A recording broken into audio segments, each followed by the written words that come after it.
Try to imagine all life as you know it stopping instantaneously and every molecule in your body exploding at the speed of light. Total Protonic Reversal. Protonic Reversal. Protonic Reversal with your host, Conan Neutron. Broadcasting from a secret underground lair in Milwaukee, Wisconsin. A gigantic middle finger to everything that is rotten about music, rock and roll, and corporate power. The thing is, though, if you don't laugh, you're going to go on a killing spree with sharpened nails. Confidence of a hero or a fool. I wasn't exactly certain which. Could not be more professional. It's only one I choose to devote my life to. That's okay. It means something. It means something. And take that away. You know, that's my take. What's yours? Protonic Reversal. That's like a science thing, right? That's right. It is a science thing. It is a science place. It is a scientific fact that we're all up in your face. It is time once again for the one, the only Protonic Reversal. Welcome to it. Very pleased once again to be joining you. And of course, joining us on the show tonight, returning guest, returning former champion, the mighty Lindsey Charles of the cell phones. Be here. I'm so happy to be here. I'm so happy to see you. I'm happy in general.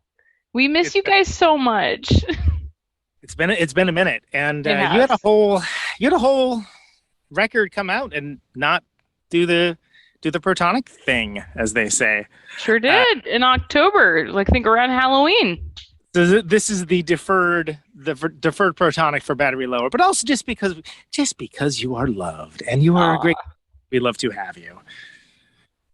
Well, I'm happy to be here. Literally, like Conan, it's just really cool to see your face after all this time.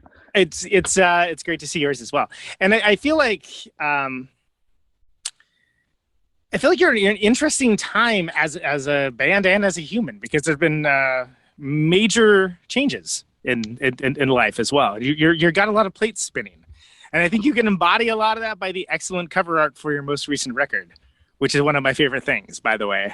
Oh, thank you. Yeah, Ryan, in the middle of a pandemic, painted that. Literally had me and Olive sit for it, took a bunch of pictures, and then painted it very carefully and painstakingly for months in the apartment as I worked from home and as Olive was a baby in the house. So it was really cool to watch the whole thing happen.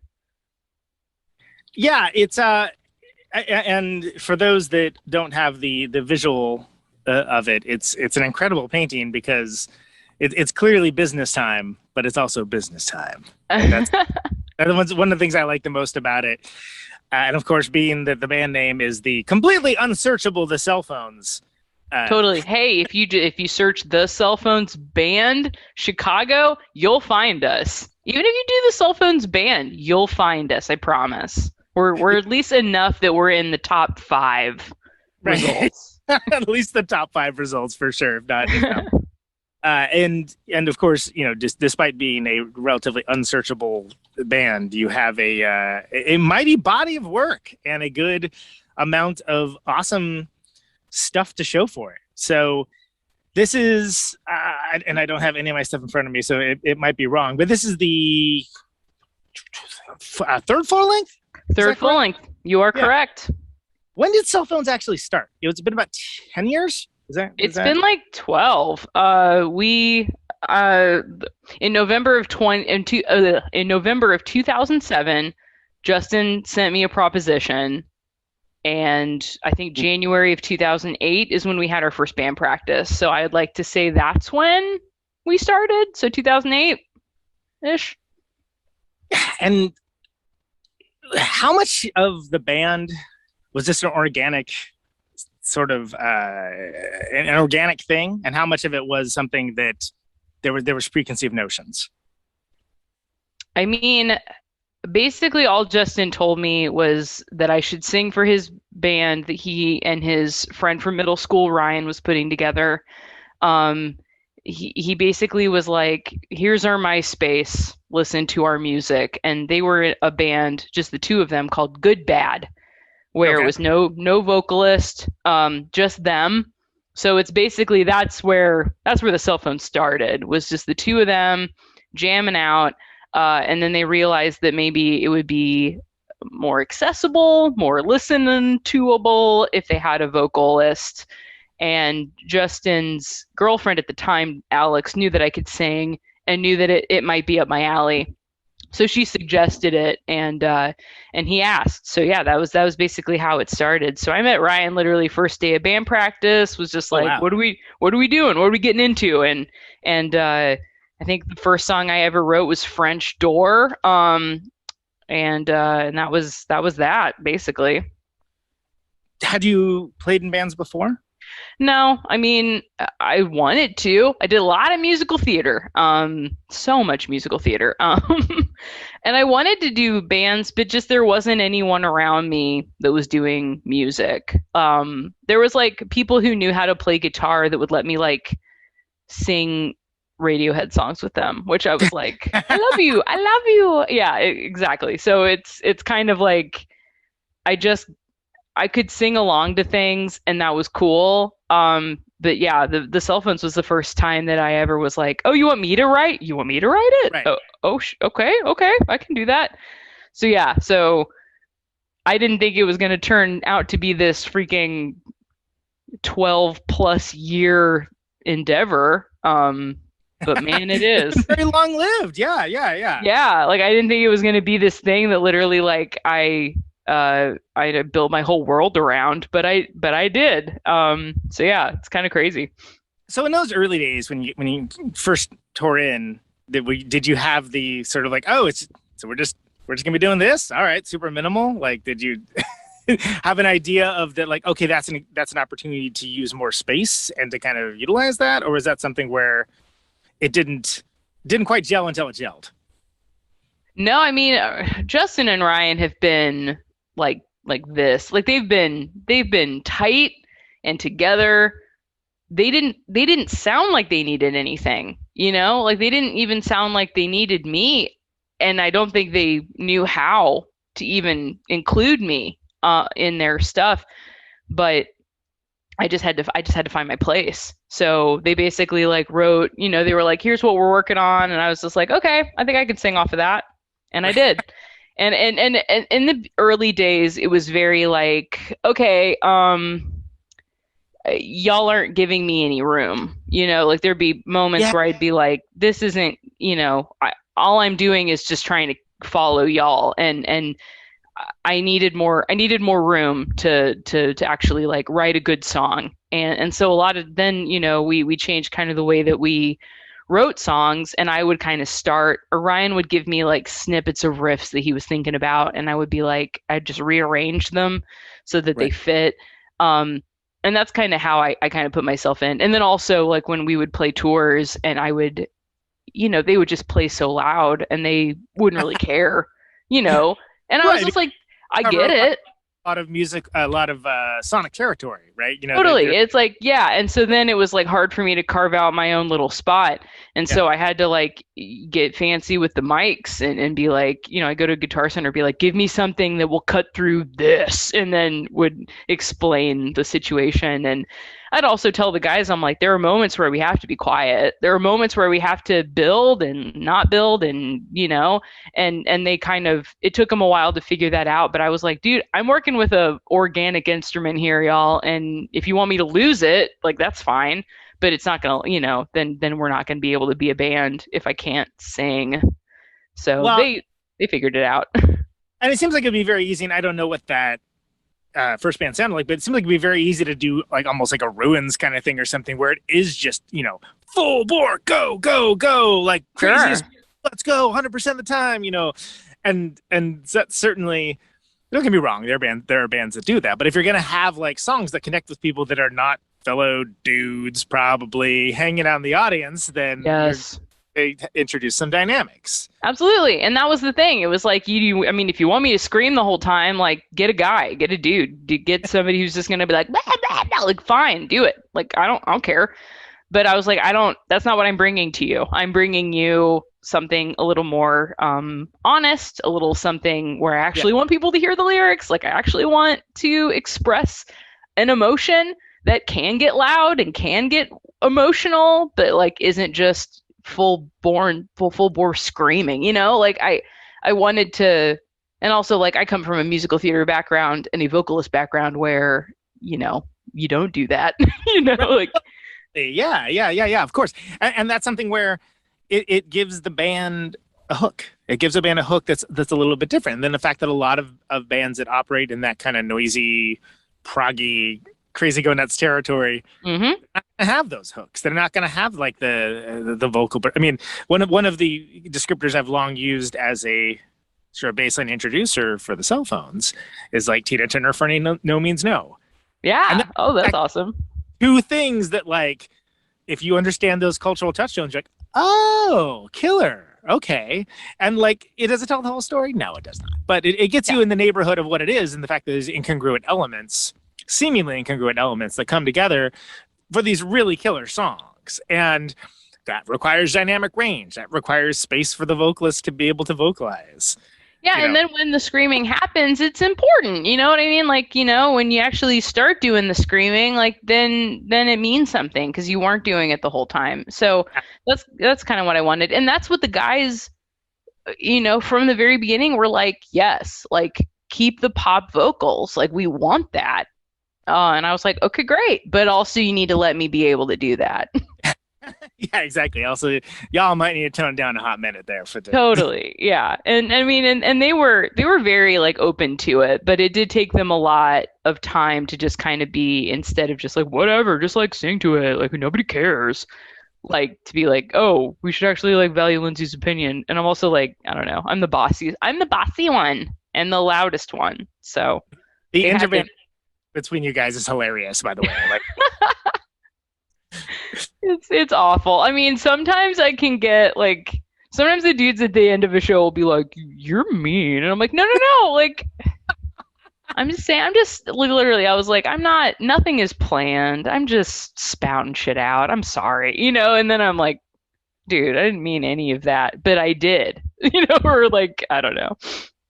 Well, you're so open with all of it, and it's and those guys are just in their little world, you know, grinding away at their thing excellently, I might add. Well, and also they're very Midwestern boys, so they did a lot of hiding from their parents, and I think too much honesty freaks them out a little bit, like most Midwestern folk. So it's kind of, you know, it's interesting. We've all gotten used to it though, and it's been, I don't know. I think at some point we all figured out who we all were, and that's awesome. That's really cool when you get to that point in a band. Yeah, and it's amazing to me that you've managed to have this very authentic voice of, you know, you're not only just your own lived experience, but just like making like a rad song out of stuff. Like I would not think of making a song out of that, but this somehow totally works. Like, whether it be like mundane or not so mundane activities, everyday observations, conversations. You know, I want to get into it song by song, but you know, I love that. You know, the song Kelly is literally that Kelly. You know, what's the line? Like Kelly wants me to write a song about her. Yeah, because she did. Because she does. It's super self-aware, and if I may, sparks like in that way that you can have self-awareness. Conan, what? Oh, dude, if you relate us to Sparks in any way, and sometimes you do, like literally, it's the highest praise, like an Academy Award. I'd like to thank the Academy. And Conan Neutron is now the Academy, yes. But I don't say that lightly, because the thing about Sparks is they have a very twisted sense of pop songcraft, but also the lyrics tend to be self-aware without being jarringly self-aware. Like it's not like Bright Eyes or something. We're like, oh, geez, okay. Whoo, we got feelings, huh? All right, let's hear about them, you know. Yeah, exactly. Like I don't want it to be like, here are my feelings, and I want you to feel like shit at the end of it. It's more like, here are my feelings, and I want you to understand, and also maybe like, be able to scream with me and be like, yeah, I hate when that happens. Catharsis. There's catharsis to it. Mm-hmm. In very weird ways, in ways that like you could even be like, I'm not entirely certain what this song is about, but it's both a party and a little bit of a release at the same time, which is beautiful. And that's a hard road to hew. And I think that, even look at Sparks or do that same kind of thing, but never that popular in the US, more of a UK thing. Man, I wish it would be cool to blow up in the UK. Just saying. So let's go back. So French Door, you're saying, is the first one. Mm-hmm. Right. So what was your, like other than the fact that we've established that they were kind of busy, it was like, there wasn't like tons and tons of room, but how did you originally want to approach it as far as like being a singer, doing singing, and then like coming into this, okay. What's happening? How do I fit in? Like, did it come relatively naturally? I mean, a little bit. I was terrified the whole time when I wrote the first song. I think at first it was like gonna be about one of my friends who was a Japanophile, and I don't even know why I went there, but I did. But then I was like, I don't know. As I was like, because like Ryan and Justin like to jam, and they'll play a song over and over, and I'll just kind of like, like when you got your earplugs in and you can just hear your own voice, and I'd just be like, da, da, da, da, da, da, and I'd like sing it to myself for a little bit, and then I would like start singing it on the mic, trying to figure out like how you fit. Like how I fit, what I can do, what's Ryan doing and what can I do that's different, type of thing. Yeah. And the phrase like French door kept showing up, and I was like, okay, like, and that was kind of one of those moments where I was just like, I don't know, let me try to write a love song, right, into a French door, or like using a French door as something, I don't know. But yeah, it was kind of like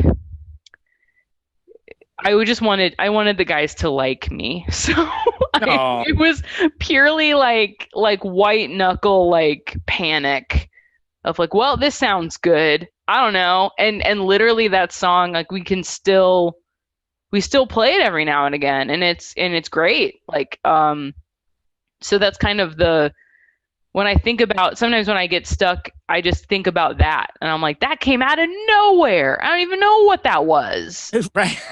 Did it feel like something kind of crazy at the time? Did you feel like, whoa, how is this working? Or I honestly didn't know if it was something I would even really listen to. I just knew I felt good when I sang it.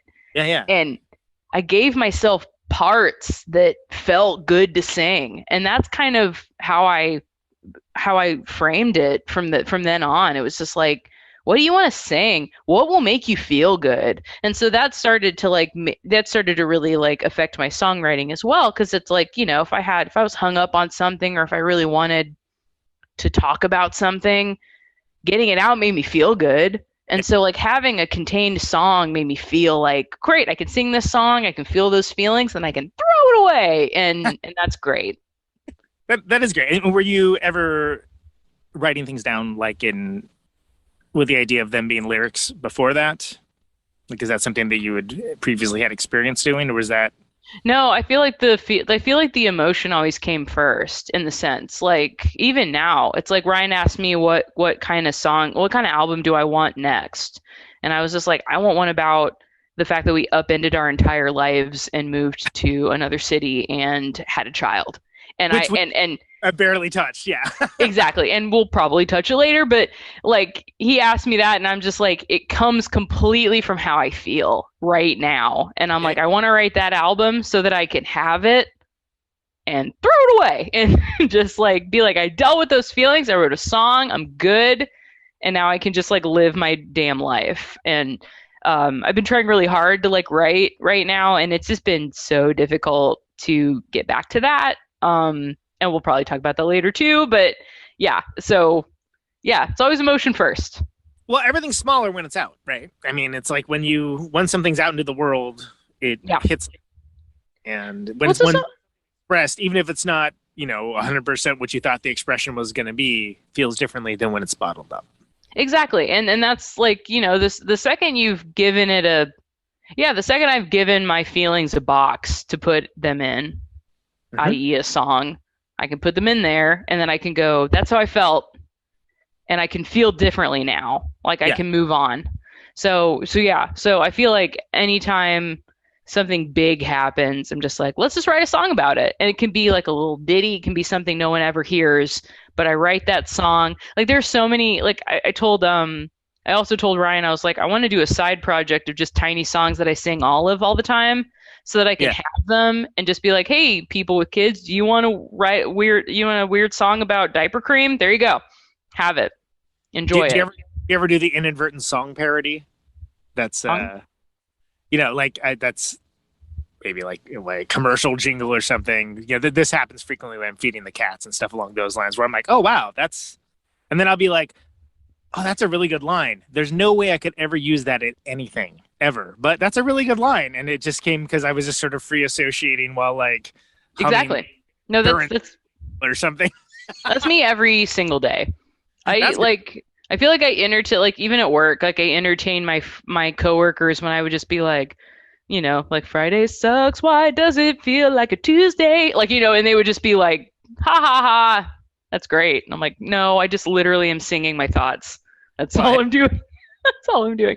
What was that? I can't remember. Rebecca, what was it? It's like, it's Friday, and it's like, wow, this is a song, let alone a hit song. But like, can I tell you side journey right now? One of my coworkers, who was like a executive VP, I don't really know what he did, to be honest, but he was a cool guy. He used to be a DJ in the 90s. I don't know. He was a really cool guy.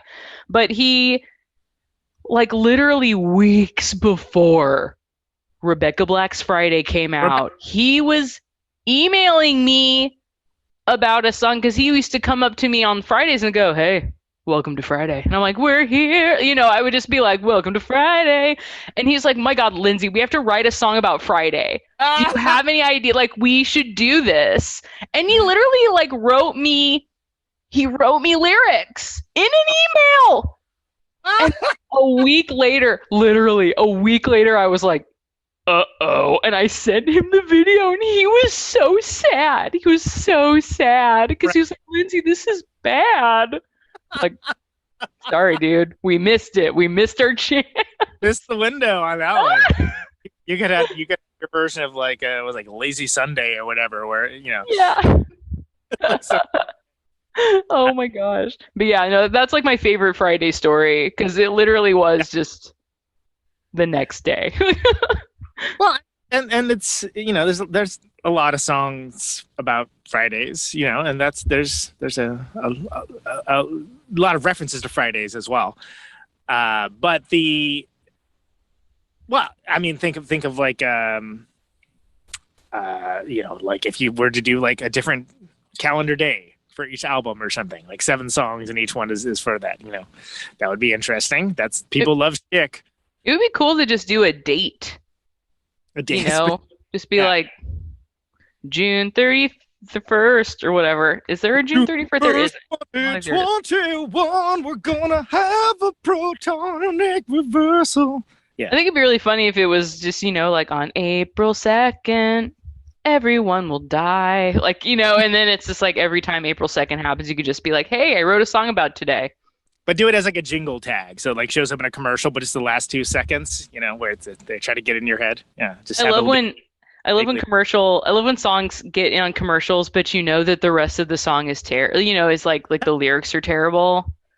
Yeah. And you're like, oh, this is a no song. Why are they? You listen to the whole song on this? Did you? Okay, all right. Or it's like when I remember like a Pixar movie chose a System of a Down song, and I was like, interesting. Yeah. Tell me about Argyle, that first EP. Argyle. 4 songs, right? If I remember right. Wow. Yeah. What even is on Argyle? Argyle was it was literally written because Ryan lived on Argyle. And there was the reason why we are the cell phones is because there was like a cell phone store that had like a sign that had 2 cell phones on it. And so I think Argyle is just the picture, of that. That's the sign. Okay, it's from the cover. Okay. And so then the back of the EP is like us. It was like us standing in front of that store, with the sign and me looking cute. I was doing the Billie Holiday thing where I put a flower in my hair. Yeah. To throw people off. And for the onslaught to come. Exactly. People would I remember the first PRF thing we did. People were like, "Is it jazz night? What's going on here? What's this? What's all this?" Yeah, okay, Yako. Yeah. Okay, cool. It's a girl. I don't know, but I remember hearing a bunch of boisterous men commentary. Yeah. Yeah, and I was just like, y'all don't even know what's happening. And by the end, they were like, we don't even know. I'm like, yeah, that's right. Sit down. Done told you once, not going to tell you again. Yeah. I think a lot of that was recorded either in the practice space we were in, which was some Belgian dude's basement, or Ryan's tiny studio apartment. So I don't even. Is that right? Yeah, it's recorded at Downbeat Studios. Was that Downbeat? Yeah, we won a Battle of the Bands at Elbow Room, out of nowhere. Really? I always joke that the only Battle of the Bands I would attend is an actual battle with weapons, right? My opponents. But did you? That's a real thing. You actually won a battle of the. Really? Yeah, we did it on a whim. It was just kind of a thing. But then, as we, I said yes because I always say yes to shows as much as the guys are like, I don't wanna. We did this show. They were like, you need to bring 10 people, and I was like, oh no, this already sounds bad. I don't even want to do this. So we did. We ahead of time. You can do whatever you want with them, but yeah, it was so stupid. So then it was just all right, I brought 10 people. I literally brought my uncle's best friend who I knew was in town, that kind of crap. I was just oh, this is bad. Dark helmets in the back, Yeah. Oh God. And then that was the qualifiers, I guess. And then we played a second show with all of the finalists. I don't know. It was weird. But we played a little to that though. What were the other bands like? Were they more conventional I imagine Mouse Rat from Parks and Recreation, basically. I mean, there are a lot of dude. They could have been classic rock cover bands, but they were trying to do their own stuff. There was a band that was their practice room was across from us, and we kept hearing them play the same song over and over, and we would just kind of don't laugh. They're very good. They're nice guys. Don't laugh. And then there was also there were just a lot of dude bands. There were some cool bands that I liked. But it was so funny because people kept coming up to us and being like, what the hell are you? And a lot of them would come up and be like, I was supposed to come here and vote for my friend, but I didn't. I voted for you guys. And we were get some. Yeah, we were like, cool, whatever, all right. And so then I think we took our stuff back to the studio. And at the time our studio had broken the elevator, so we had to lug everything up 4 flights of stairs. And so we were done with the night. And then one of my friends texted me and said, y'all won. Did you bail before they made the decision? We weren't even there. I was like, oh no. And so the win was to record at Downbeat Studios, which was led by 2 really cool guys whose names I forget at this moment. They gave us our tour van. They sold it to us, which was super sweet. So they were great guys. They were super chill, super nice, but it was very breakneck speed, we didn't even know what we were doing type recording. So I hear Argyle and I just hear oh yeah that. Well, it seems to exist solely on almost nervous energy or something, where it's just just out of the can. And it's a precursor to things to come for sure. But it definitely seems like the Precambrian version of cell phones, or Cretaceous at best. Absolutely.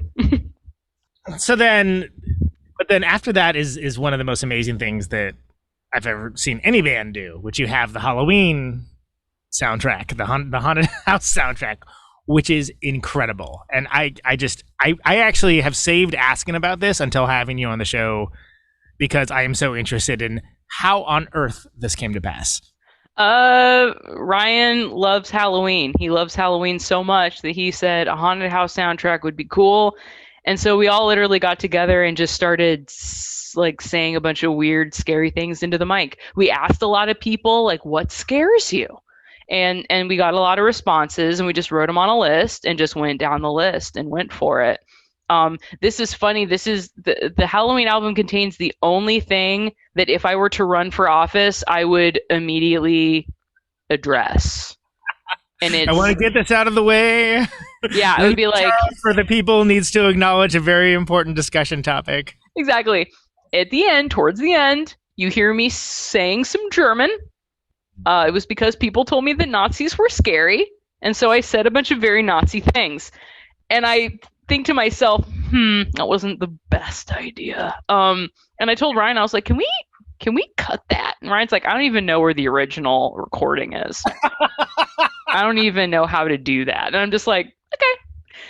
But for the record, I do not condone or like what I said. I only did that because somebody told me that Nazis were scary. And I was like, I can speak some terrible German, and let me do it.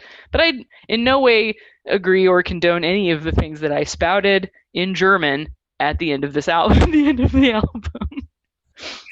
Oh, not funny, guys, but still, like, yeah, that's literally, if I look back on my life, that is like the one thing that has been recorded that I'm like, that is not a good thing. I could get canceled on this. the rest of it is aces, so maybe we can have a more palatable 2021 version of it for next. I know, right? I should do a children's Halloween now since I have a kid, and be like, yeah, why not?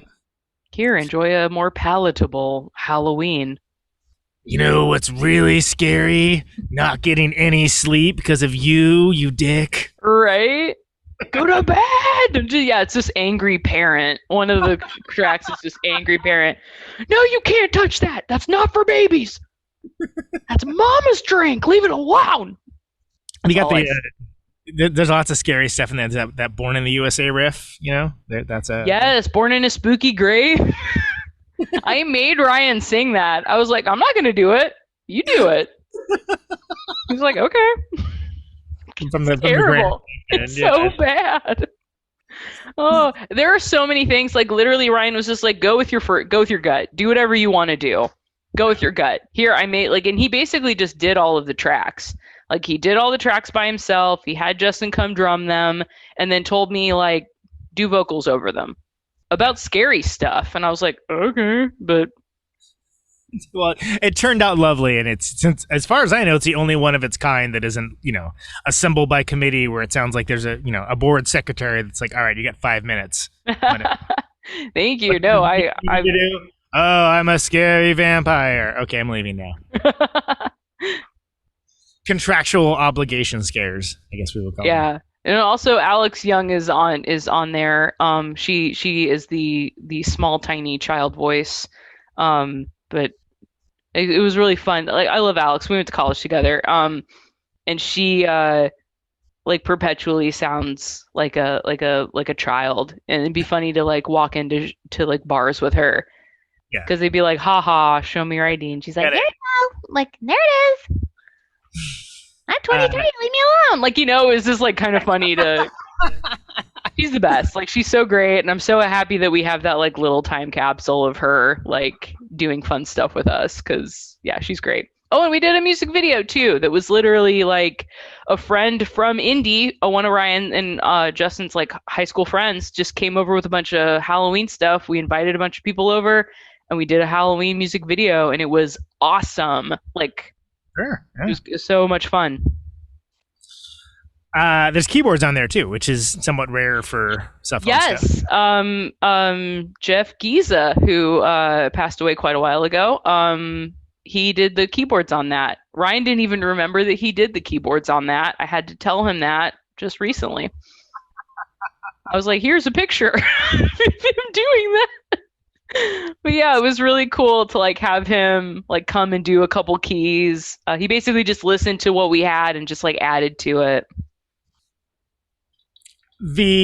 So was this actually in a haunted house ever? Was it in a haunted house? No. I mean, if you consider our house a haunted house, our apartment a haunted house.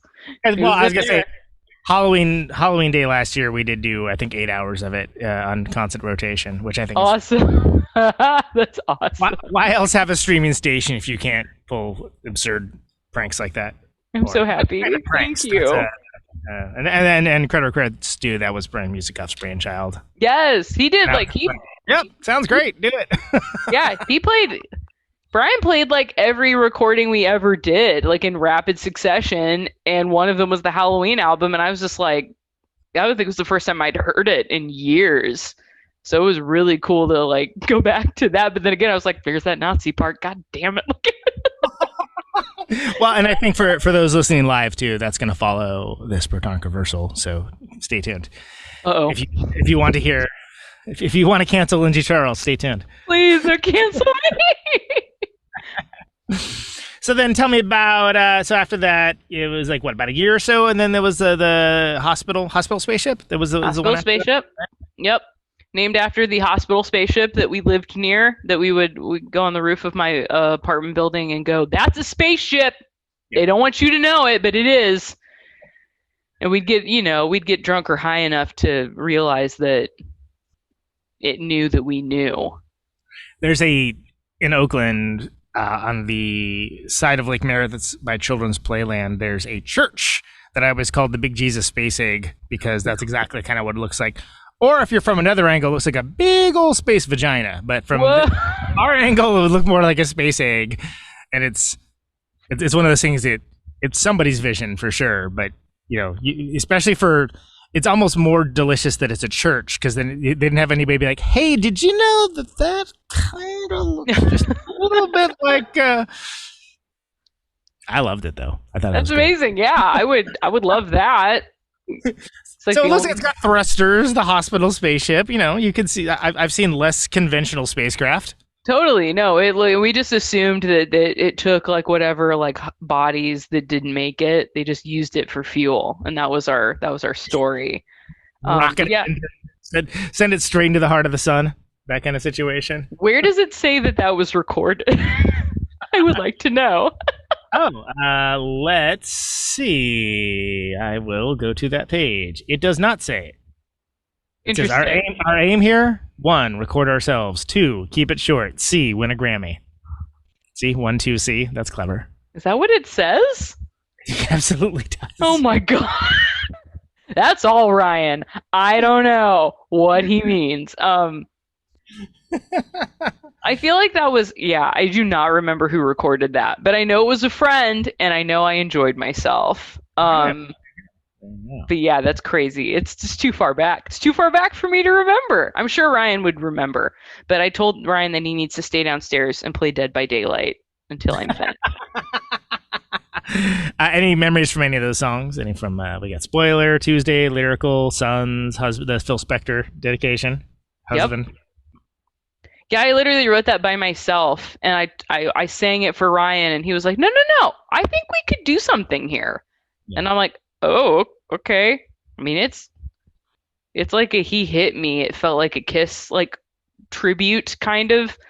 Because I was like, why would you write such a horrible thing? Like, why did anyone think this was cool? Nobody at any point, much like the Jesus Space Egg, didn't go like, hey, that looks really, no, don't. Like, maybe let's not do that. It's really cool. Grizzly Bear also did a really cool cover of He Hit Me, and I thought it was really weird because it's just like a bunch of dudes singing it almost like they're in a choir. Yeah. It's so weird. But yeah, I love it. But I remember hearing like Justin's now wife Laura hearing that song for like the first time, and she was just like, what is this? Like the He Hit Me song. And because we're just playing it like we're like, he hit me, we're just like singing it like in the van, and she's like, what the hell? Like, she's so upset. So funny. But yeah, I kind of wrote that, and then we did like a group of shows with a group called Democracy Burlesque, which did a lot of like sketch stuff regarding like politics. And I played that song, and everyone was like, "That is insane! That's amazing!" And I just remember being like, "Cool." I mean, please don't cancel us. You know, I was just like, "You think that's cool? Okay." Right on. Yeah, I still can't remember where that was actually recorded. Maybe David Allen. I have a friend from Bloomington who does a lot of really cool recording. He actually has he has a cool podcast called Flashback to Never, where he basically like rewrites like as if you're listening to like 50s 60s radio from another dimension. Oh, cool. Yeah, whereas like these like popular stars, but you don't know their names, but it kind of sounds like those songs would exist. I did a little like a Lesley Gore thing, where I did a song about tossing your salad, like it was like about tossing, like, you know, it was like the new dance is the salad toss, and it was really good. In the grand tradition of the completely just naively, either naively blissfully unaware of the double entendre, or completely aware and seeing what they can get away with. It was cool. Yeah, David's great. He's an amazing guitarist. He and I were in plays in college, so he came over and like recorded us quite a bit. He's like really good at, and pretty, I don't know, he records as if he's been doing it all his life, and he probably has. But he's amazing. But yeah, Flashback to Never is his podcast, but he's really cool. But I think he recorded that one. God, I hope somebody, please just somebody call me and say, "No, Lindsey, do you remember all of the fun times we had when I recorded this album, Hospital Spaceship?" And I'd be like, "Oh no. I'm sorry. I'm running on 5 hours of sleep. I have a child. Please be gentle." A lot of information to keep a hold of. It's okay. This is great. No, this is a good refresher for me. So then, and right about that time, and with the caffeinated compilation and whatnot, is kind of when you guys came to my attention with the original, the non-album version of West Coast. So the single version of it was the one that came to my attention. And then shortly thereafter was Get You Alone. Mm-hmm. And there's a lot of ripping songs on there. It looks like, looking at this, it looks like it was May 2013 that came out. I was very impressed that the opening song was a song about a period. Yes. Ryan told me he was like, he basically was like, I wrote a song. Can you just like, it needs to be about something you're like frustrated with. And at the time it was my period. And I was like, it's called Heavy Flow. And then they both were like, "Oh no."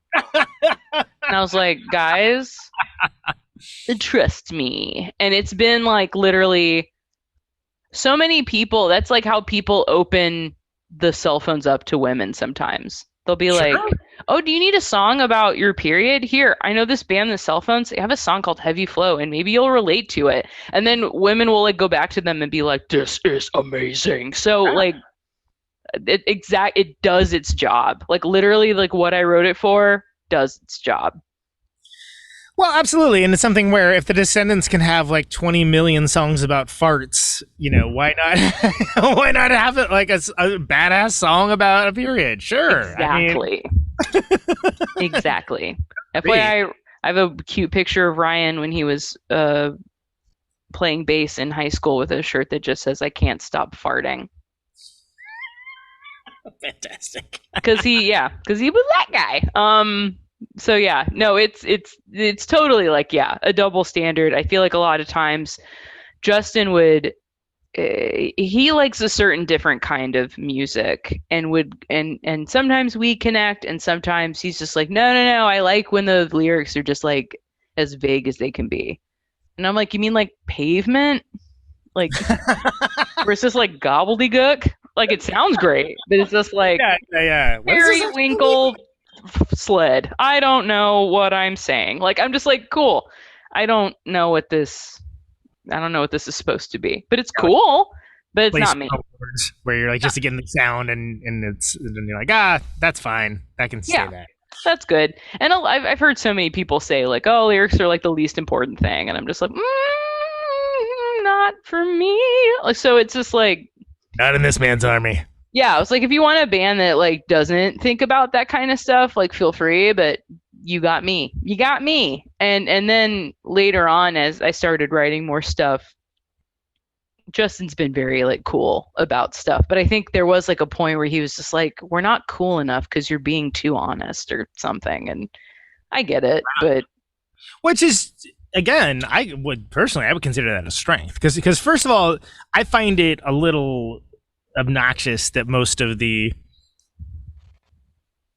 like genuine honesty in music has to be accompanied by like usually a dude on an acoustic guitar singing about his fucking feelings. And it's like, why is that the trope? Why is that the thing? And like, why is it require disconnection if you have like a louder, more boisterous presentation? Why? Yeah. No, I don't get it either. And I think like, and maybe it's just a thing, but I feel like we are getting there where women are more able to kind of bare their souls in a very simple way. Like women's R&B is just like right there. Like when I heard the first SZA album, I was like, girl is talking about it. Like she is talking about literally like the deepest, most personal shit that means something to her, and like all of the self-deprecation and all of the not feeling worth it, and that is relatable. And I think a lot of women and men too can relate to that. So it's like, why not? Like, why not do that? And so, I mean, really, like a lot of this I just kind of write for myself. But if I can get any person to come up to me and say that, I feel that right there. Yeah. I'm like, great, I did it. Well, and you know, like I said, there's a strident honesty to it, but it isn't. It's somehow, even when it's about the most awkward of topics, isn't awkward. Like it's just sort of like, you know, it's a declaration or observation or something, and it comes at it from a way that's still enjoyable and fun. You know, in some ways, like some talkers can talk about things that are maybe more ribald or like nasty or whatever, and you're like, oh, yeah, this is interesting. And then someone else does, and you're like, oh my God, stop talking. This is murder to me. You're murdering my mind by talking about this right now. Yeah, we definitely had our fair share of like watching, like, I don't know, like people do confessionals and be like, oh, I feel scared. I feel scared for you. But then I'm also like, do your thing, do your thing. I'm not gonna yuck your yum. You're cool. Work it out.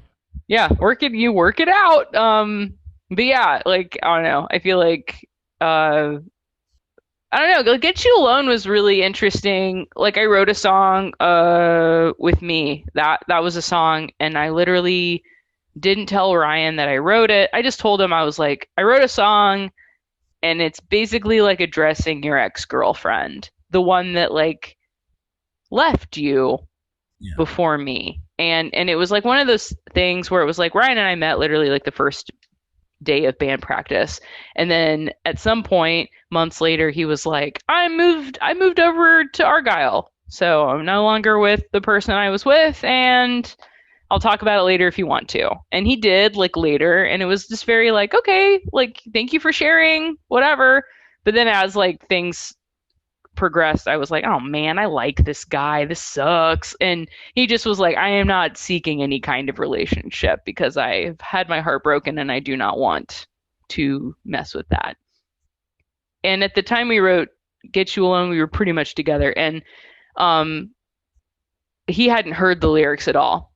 And so I'm recording it, I'm doing it, and I'm like, in the back of my mind, I'm like, oh, like I hope he. I don't even want to know what he wants to. I don't even want to know what he's thinking. I don't care. You have you have the added pressure of being like, oh, is this gonna work recorded, and like musically, is this gonna be enjoyable too, as well as the reaction? Totally, all of that. And so I was just trying to get it out. I was just getting it out. And then when we were finished with it, we're upstairs, like getting some water or something, and he just goes, I like your song. And I was like, cool. And it was just a very like, what you said was really sweet. And it's like one of those things where I was like, I didn't expect that. I didn't need it, you know, like I just needed to get it out. But it was really cool to hear him say that. And it was just kind of like one of those moments where it was like, cool, you're okay with me bearing my soul here. Like, that's okay. Even if it's about you, like, I appreciate that. And he really has been very, I don't know, I could tell him anything. I'm like, Ryan, I wrote a song about, I don't know, how you don't wear pants. He would be like, that's weird, but do your thing, live your truth, do your thing. And I'm like, thank you. I appreciate you. That whole experience, it had to be a relief, right? Yeah, it was a huge, huge relief.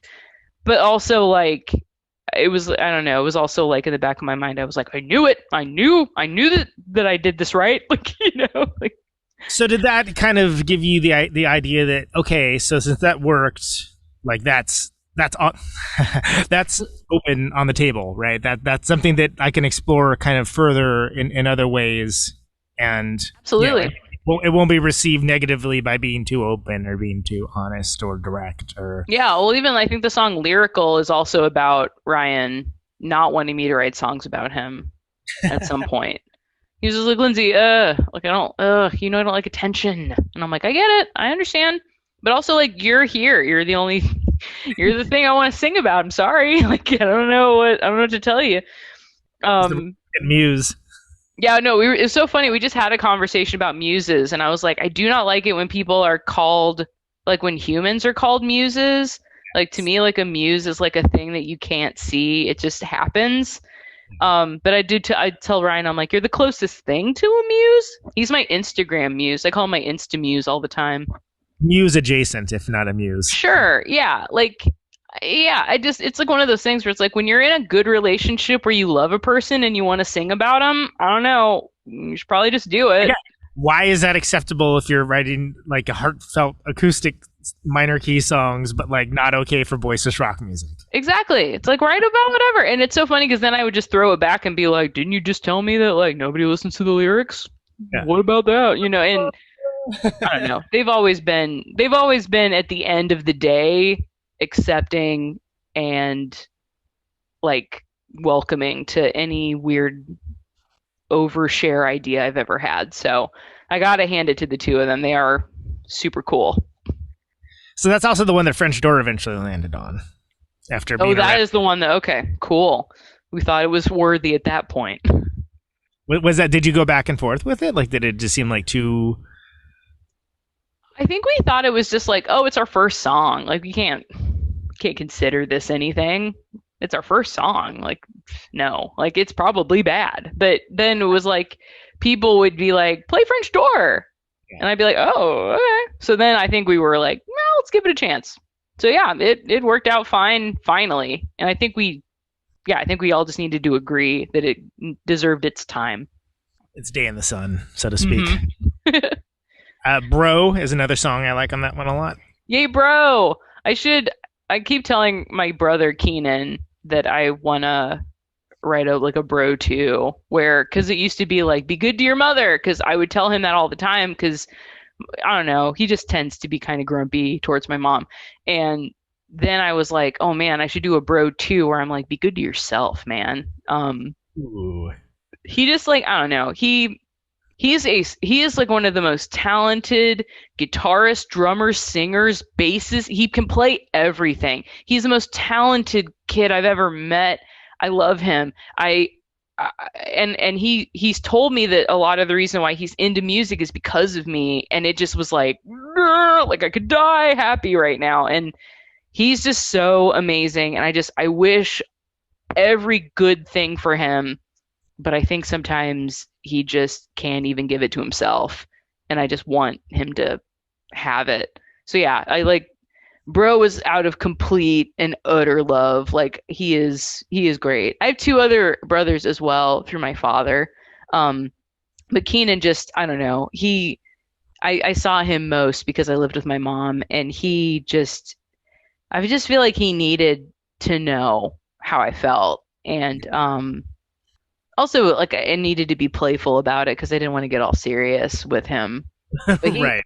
He's great. I remember one time, like, let's saw him. No, let's write a song. Yeah, I told him, like, after. I remember one time I saw him after the album came out, I think after Get You Alone came out, and he just started playing Hitchcock, and I was like, dude, what? Like, it was just amazing because I'm like, how did you even pick that out? And he's like, I don't know, I figured it out. And I'm like, what? So yeah, he's amazing. He's I'm gonna plug him. He's on TikTok as Orange Guitar Guy because he has a orange guitar, and he's really into just like playing some sweet like jazz guitar, funk guitar. He's so good. Find him, jam with him, love him. You also have a Dirt Biking with Satan on there, which is hilarious. That started on the Halloween album. That's on the Halloween album. Yeah, then we all agreed that it deserved a better production, and it was amazing. I'm beyond happy with that song. I always wondered. You have the song that's just I don't know how you would say it aloud, but it's just the dollar sign exclamation Ka-ching! point. Is that okay? So is it like chick or something where it's a No, it's just ka-ching because I say ka-ching a lot in the song. Okay, so that's ka-ching personified as characters then. Yeah, I'm trying to remember how that song even goes, but I think it was just all about. Was it all about me not having money? I just remember the end. I'm just screaming, "Show me your love with your money." I don't know. Yeah, I wouldn't mind that at all. That sounds okay. Right? No, please. It's patreon.com/Protonic Reversal to give him your money. It took me literally being laid off, unemployed for 6 weeks, where I finally was like, okay, how can I raise a little cash to pay these bills here so I don't have to sell really every amp?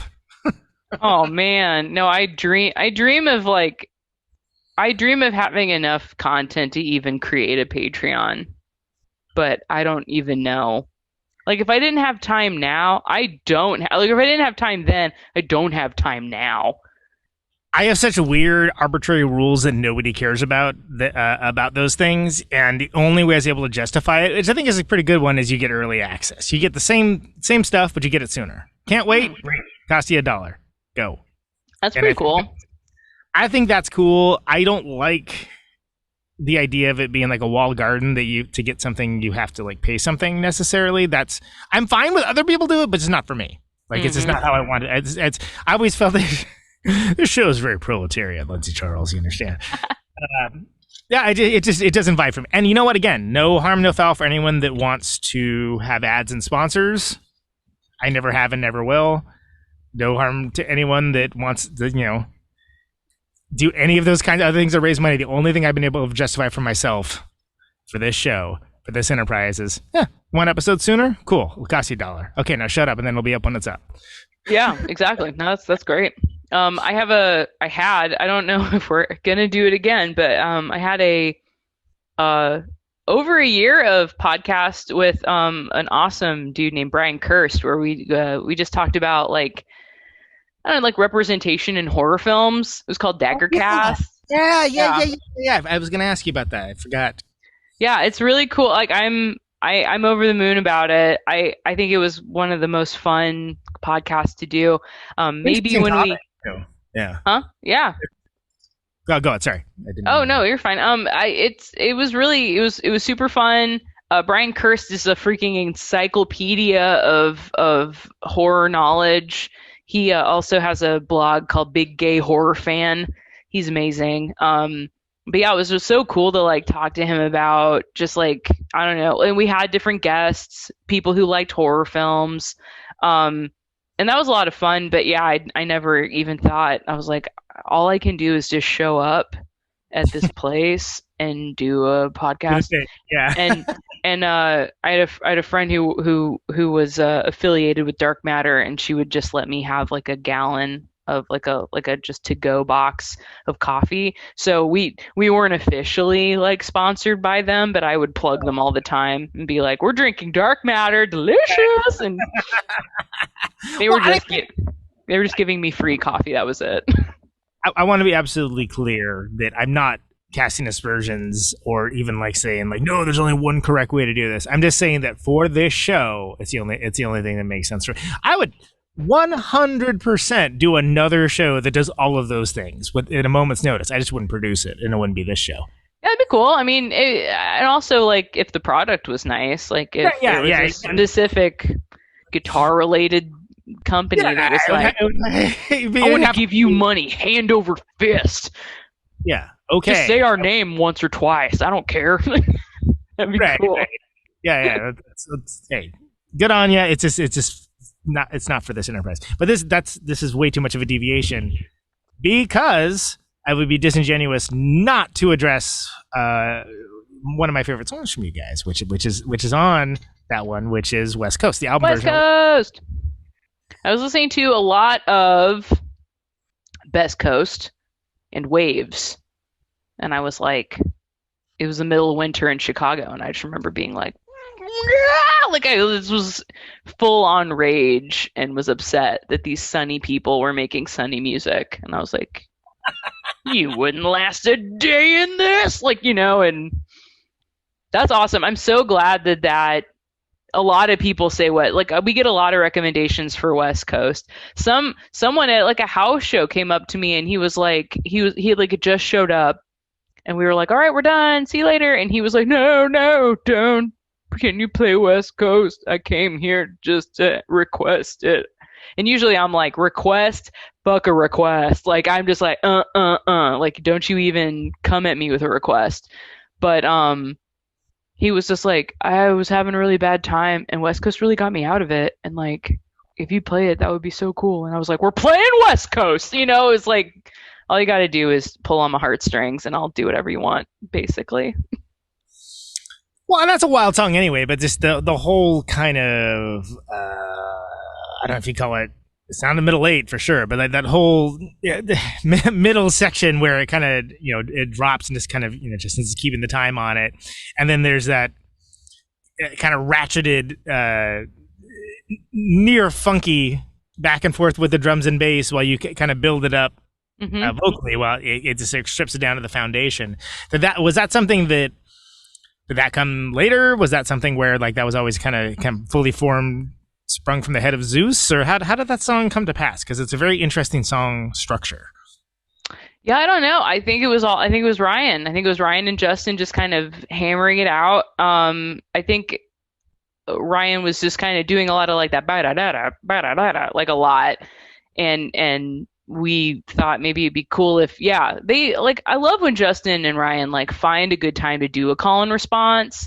I don't like when they do it all the time, but when because like a whole song of that is just like, it isn't special if you have it every night, Exactly. And so it's like in a song, sometimes I have to be like, okay, like that's cool, but like, let's sprinkle a little bit. And in the end, for the Lord.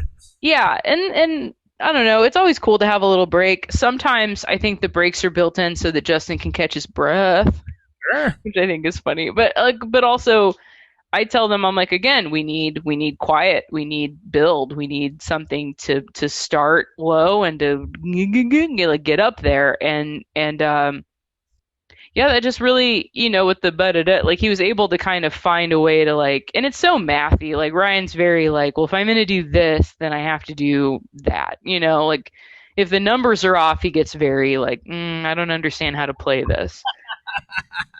Right, sure. It's got to add up for him. Yeah. Literally. Yeah, which is so funny because he is not a logical person. He is the most right-brained person I've ever met my whole life. Like, just, it's all, if you went into Ryan's head, it would just be like shapes and blobs and colors. Nothing would make sense. It would just be like, woo, and you just be like, I don't understand. Okay. Like, that's him. And then it comes out this way. So great. We like it when the way it manifests it, we like. So good. Exactly. I think sometimes like the counting is just how he holds on to reality. Right. He would just go, woo, just wherever he wants. And that's, I mean, I love that about him, obviously. And yeah, I think that was just all them kind of figuring it out and me being able to be like, okay, well, I need like a little area for me to do this and I need that. And the vocals on that, like, Ryan and Justin never know what background vocals are in my head because they're just in my head. They don't care about them. There's no way for me to just show them the background vocals. They would be like, "What are you doing?" And I'll be like, "Oh, I'm just doing the background vocals so you can hear them." And they're just like, "I don't understand what you're doing."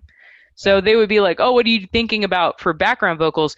And with Get You Alone, no one said no to me. There were like no one who recorded it, no one who, like Matt Engstrom, who's one of the people who recorded most of it, he said yes to everything. He was like, gimme all the stuff. He was just like, I want to hear all of it. Record it. We'll take it out if we need to. It sucks. We'll take it out. Yeah, exactly. Yeah, and Justin and Ryan would just be like, I don't like this. I don't know about this. And Matt would be like, no. I can like mix it. It'll be fine. So there are like moments in like Heavy Flow where I'm just going, like it's absolutely insane. And he let me keep it. So then when we did the next full length, they were like, let's be a little more cautious about the background vocals. And I was like, okay, dads, like whatever. But they were right. I needed to pick and choose my backups. But yeah, total freedom doesn't work for every record ever, or you get indulgent. And it's okay, Takaka, sure, we get it. Yeah. And sometimes with West Coast, I didn't know what the background vocals were even going to be. So when I recorded my parts, they were like, okay, we're done. Did you want to do any backups? And I'm like, I don't know. No. And Matt's like, are you sure? And I'm like, play the chorus. And so then it's like, that came out of nowhere. Yeah. And it sounded like, to me, that made the song just like, that blew the song up for me. So whenever I play that song or whenever I sing it, those are the, like when I would listen to songs in the car with my mom, I would always harmonize. Like I love harmonizing. So like I wanted to make music that I would want to listen to, and that's it. Like I love the harmonies on that. And so when I listen to it, I immediately wanna harmonize to it. So that's well, and again, it's made all the stronger too by the fact that it's a relatively insane non-Euclidean composition. Other than that, there's non-Euclidean. Yes, there's all this like, crazy like left turn moves that are happening musically. So the fact that you have like what otherwise would be like relatively conventional, big harmony pop song movement that happens to it really kind of makes it pop because it's incongruent elements again. Awesome. Yes, thank you.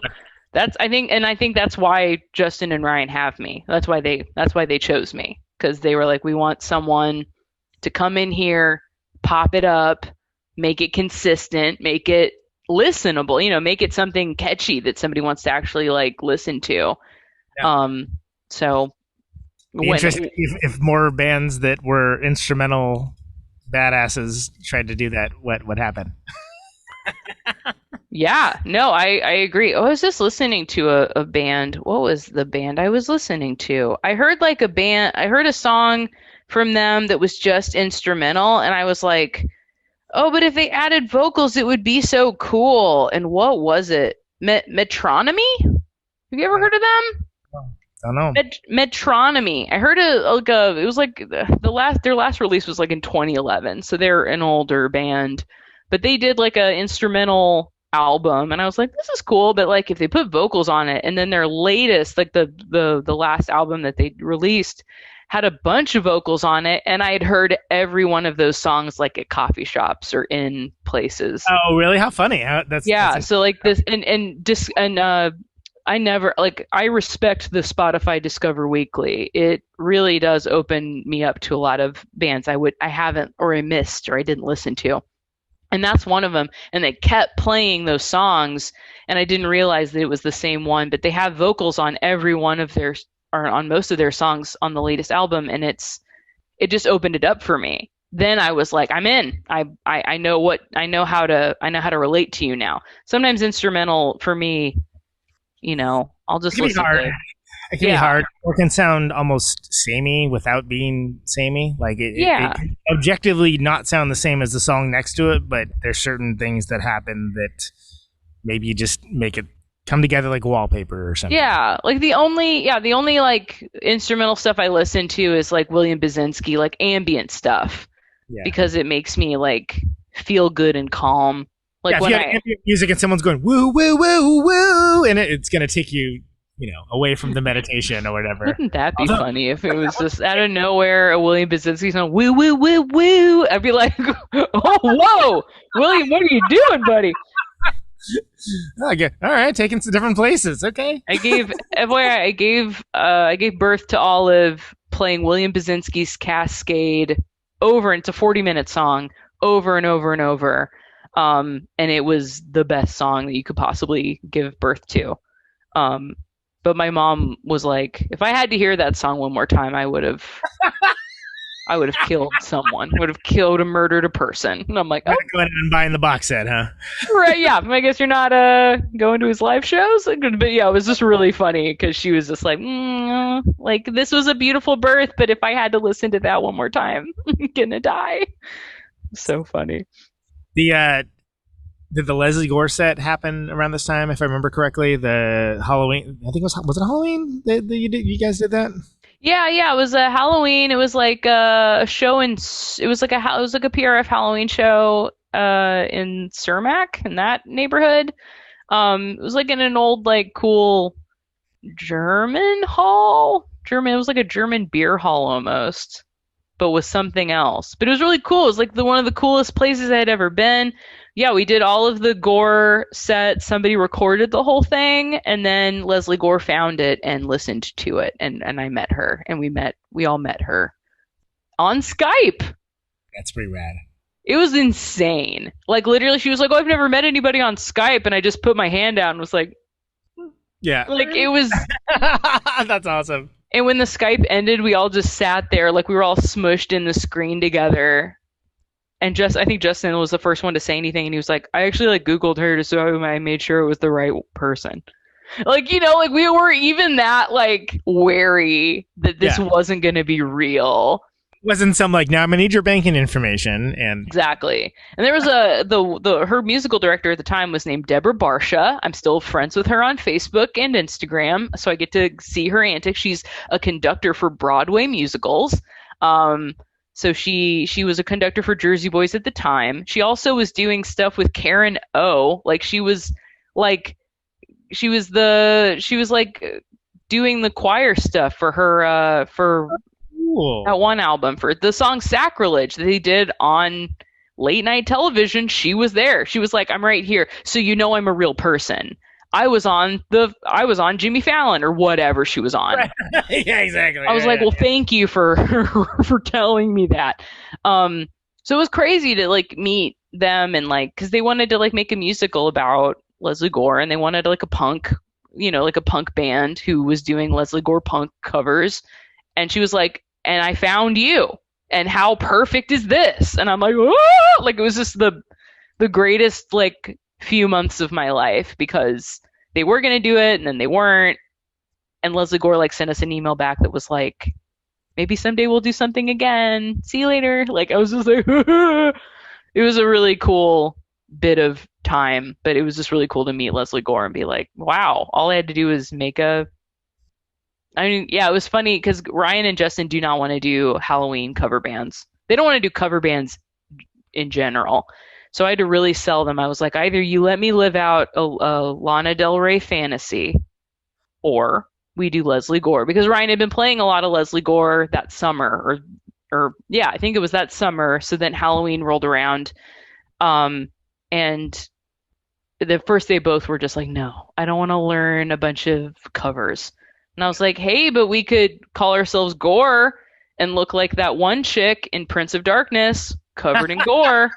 Gore, yeah. We could do that. And they were both like, I'm listening. Like, it was very funny. To get them in dresses and wigs. And I was like, okay, I know how to speak your language now. Exactly. You found the hook. Yeah, but it was great. It was such a freaking fun time. We've revived that a couple times. But also Ryan and Justin, I don't think they'd ever want to do it again, because then they'd be like, well, I have to learn it again. Oh, no. So then it's a couple years pass, and then we have what was I think was it 2016? I guess it was 2016. I tell you what, it was on the best of 2016 Protonic Reversal list. Whoa! Oh! Is this No? Are we talking about No? This is the best titled records of all time, which is No. It was literally, okay, first Ryan had drawn a cover, and it was literally like a bunch of shapes with a mouth, and then it said scumming. that was the alternate, huh? Yeah. This is what I want, and I'm like, No for me, dog. Yeah, but it's funny, every now and then, like, he'll be like, oh, I have this really good idea for an album. I'm like, scumming? Is it called Scumming? That's so good. Oh, man. I've told him that someday Scumming will exist, but not today. But not for this. And yeah, when you have the audience capacity to just be as indulgent as possible and right, and love no matter what. Yeah, exactly. But yeah, No was cool. Like, to me, that was the most grown up thing I had done at that time. Like, I was I am still so proud of every single song on that album. Yeah, it's a ripper. I mean, yeah, it's you've got so many great songs on there, and again, the leadoff song is just out of the gate. Just here's what this is. Welcome to the party, pal. Right on. Yeah, like No was the first time my dad, who has been in radio since I've been a child, like he was a DJ, then he's been a DJ all over. Now he was working like programming at a radio station. But yeah, he's been a DJ literally like for most of my life. He knows good music. He listens to everything. Like, regardless of Rick Springfield being his favorite artist and the fact that I am named after Lindsey Buckingham of Fleetwood Mac. Dad listens to absolutely every single thing. So I knew that he had a lot, like, I don't know, he calls me a pop snob, which I think is like high praise. High praise.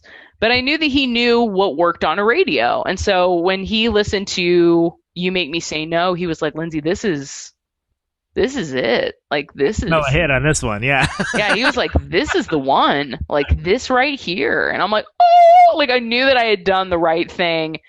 Right. Like he was actually like showing it to people, and I was just like, cool. Then I knew that I did a good job, because Dad had not listened to anything else and been like, oh man, Lindsey, this is great. Like, it was just kind of always like, okay. But No was the first time he was like, you have my attention. I was like, yes. So I was super, super excited. That's awesome. And there's a lot of, Put Me in the Dark. That's a good one. Oh man. Yeah. That's a good, like, mid record jammer. Like there's Sometimes Ryan and Justin are just like, I just want something I'm going to jam out to mindlessly. I don't need to think about anything. I'm just going to do it. And I'm like, okay, there you go. Did you feel lyrically when you were putting the lyrics together? Just for all these too? Like, did it come fairly easily for all these? Yeah, I mean, some shock value. That was kind of one that was like, Ryan did a song and I was just like, I don't even know what. I think I saw a book on the shelf called Shock Value, and I think it's like the one about horror movies. Yeah. So I was like, okay, I'll just do something like scary and weird. And also I was in bed at the time, so the word, it's all about like trying to get somebody in bed with you. So literally, like, sometimes things are that literal, like Dave Grohl in Sonic Highways. Yep. I always like to make fun of him, and because he'd be like, "Oh, I saw a thing," and then like that thing would be in the lyrics, and I'd be like, "Ah!" It's like, so we saw the thing earlier in the episode, and now it's being referenced in like the song that is objectively the worst part of this episode. Oh, Dave, thanks. Like, oh my god. So sometimes things get super weird and literal, but like, yeah, there's just sometimes where Ryan just has a vibe. He has a thing. He's got a mood, and I just kind of have to ride. I just have to ride the wave, and figure it out. So like No was maybe the first time where I was like bringing actual music to the table, where I was like you made me say no. I showed up and I said, Ryan, this is what I want you to do. And there's a lot of like feeling out that Ryan has to do. Like I try so hard to, we don't talk like in music theory. So sometimes I'll just be like, I need this note. And he'll be like, dun, dun, dun, dun, and be like, no, this note, dun, dun, dun, this note, dun. Like, and he'll just like figure it out somehow, and we'll cobble through it together. And then I'll be like, I don't know, maybe you could do like a ding, ding, ding, ding, digga, digga, ding. And he's just like, okay. And somehow is able to like make it exciting for him to play, because that's like important to him.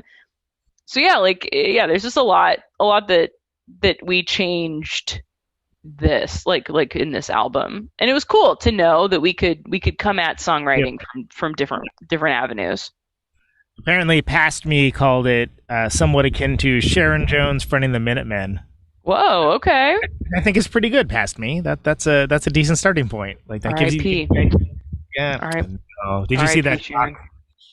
No, I did not see that, but I will. I should. It's really good, but it's a bummer at the same time. And like a complete masochist, I watched that and the Glenn Campbell one where he like has Alzheimer's and is like doing a tour and his family's with it. And I'm like, why am I doing this to myself? Like, this is so great, but just get like a cartoon to watch afterwards or something light, you know?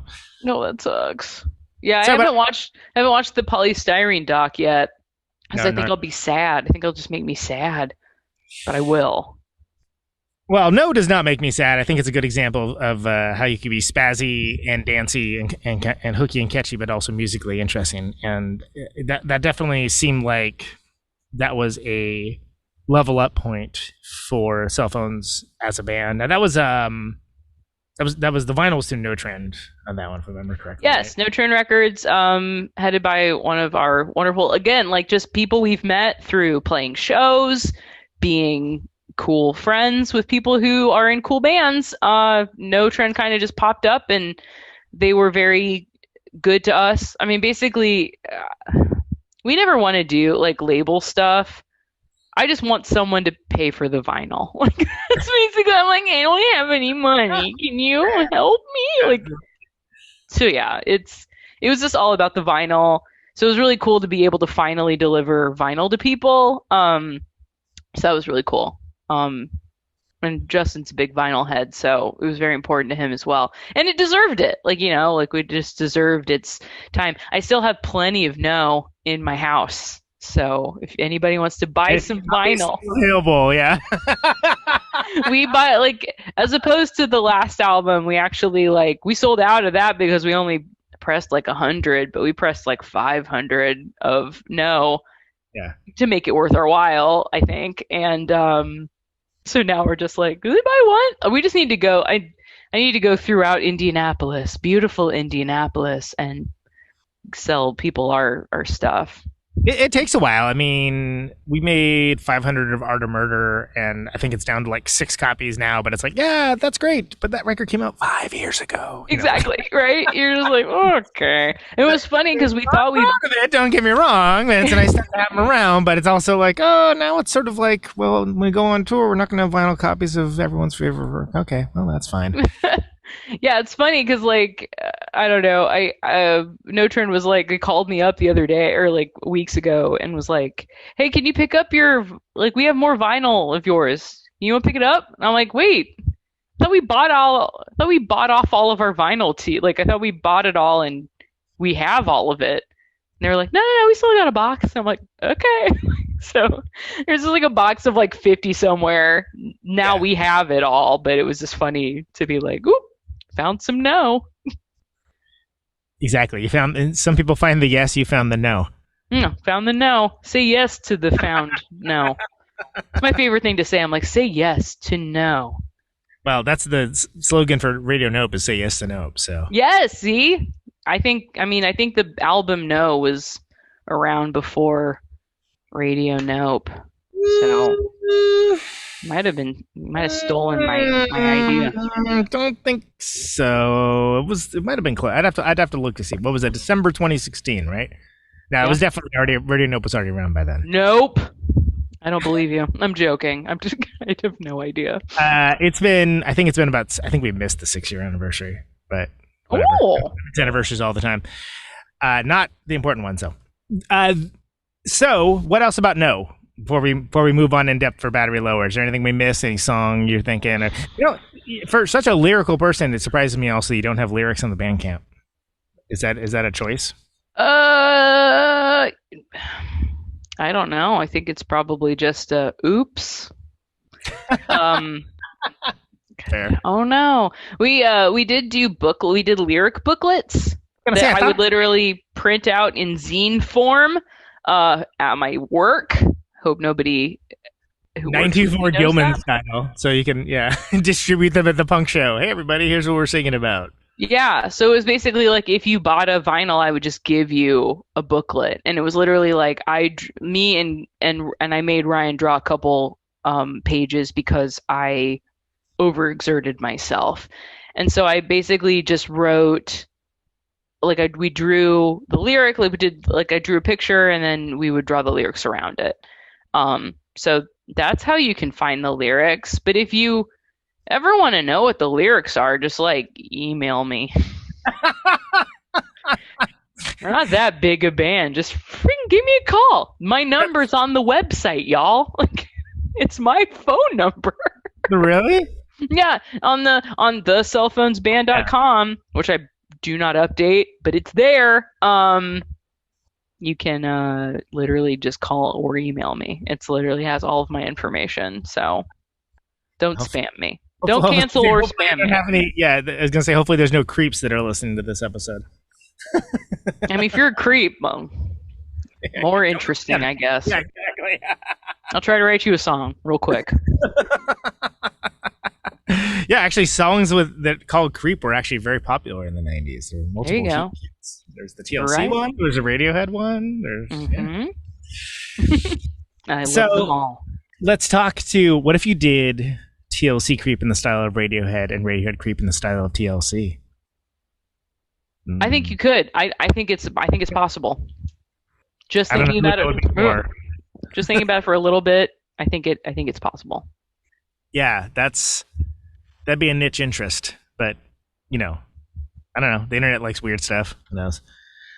So then let's talk about last year's fantastic record, Battery Lower. I'm so just as I was proud of No, I'm so proud of Battery Lower. I think I named it the top record of the year. Did I? I think you did. I did. Yes. You think I would know? You were the only one, and sometimes I think no one knows that we released this because it feels like I just released it from my apartment because I did. Because the hellscape of 2020 did not allow us to have any kind of show, and we did not have the wherewithal to try to make a live streaming thing happen. Yeah, that being some kind of prerequisite now for being a band. I got strong feelings about that, but I get it. A lot of people like it. A lot of people don't have weird arbitrary hangups like I do. Yeah. I say abortions for some, miniature American flags for others. That kind of thing. It's all right, that's what you want. Cool. Yeah, exactly. I just couldn't even make myself get us together enough. Not only does Ryan and I have a child who's not even 2 yet, but Justin has one that is 2+. So it's just it was we made Battery Lower, we recorded it ages ago, what seemed like ages ago, and then I got and then I was pregnant, and then it was and then we stopped playing shows. November of 2019 was our last show at Empty Bottle, and I just needed the time to rest and not jump around stage with a giant belly, which was fun when I was doing it. But then I was yeah. And I was I need to cut it out. I need to cut it out. But so third full length, right? Yeah, third full length. We were just gonna make it an EP and just do the 7 long songs that are very fleshed out and produced. But then Ryan was hey, he loves that one Six Finger Satellite. What is that? Is that what it I was is? going to say, the most popular bird by Six Finger Satellite. It has these little interstitials that are sort of like almost like pseudo songlets. No, it was the there was like a compilation of a bunch of like punk and ska bands that did like 30-second songs.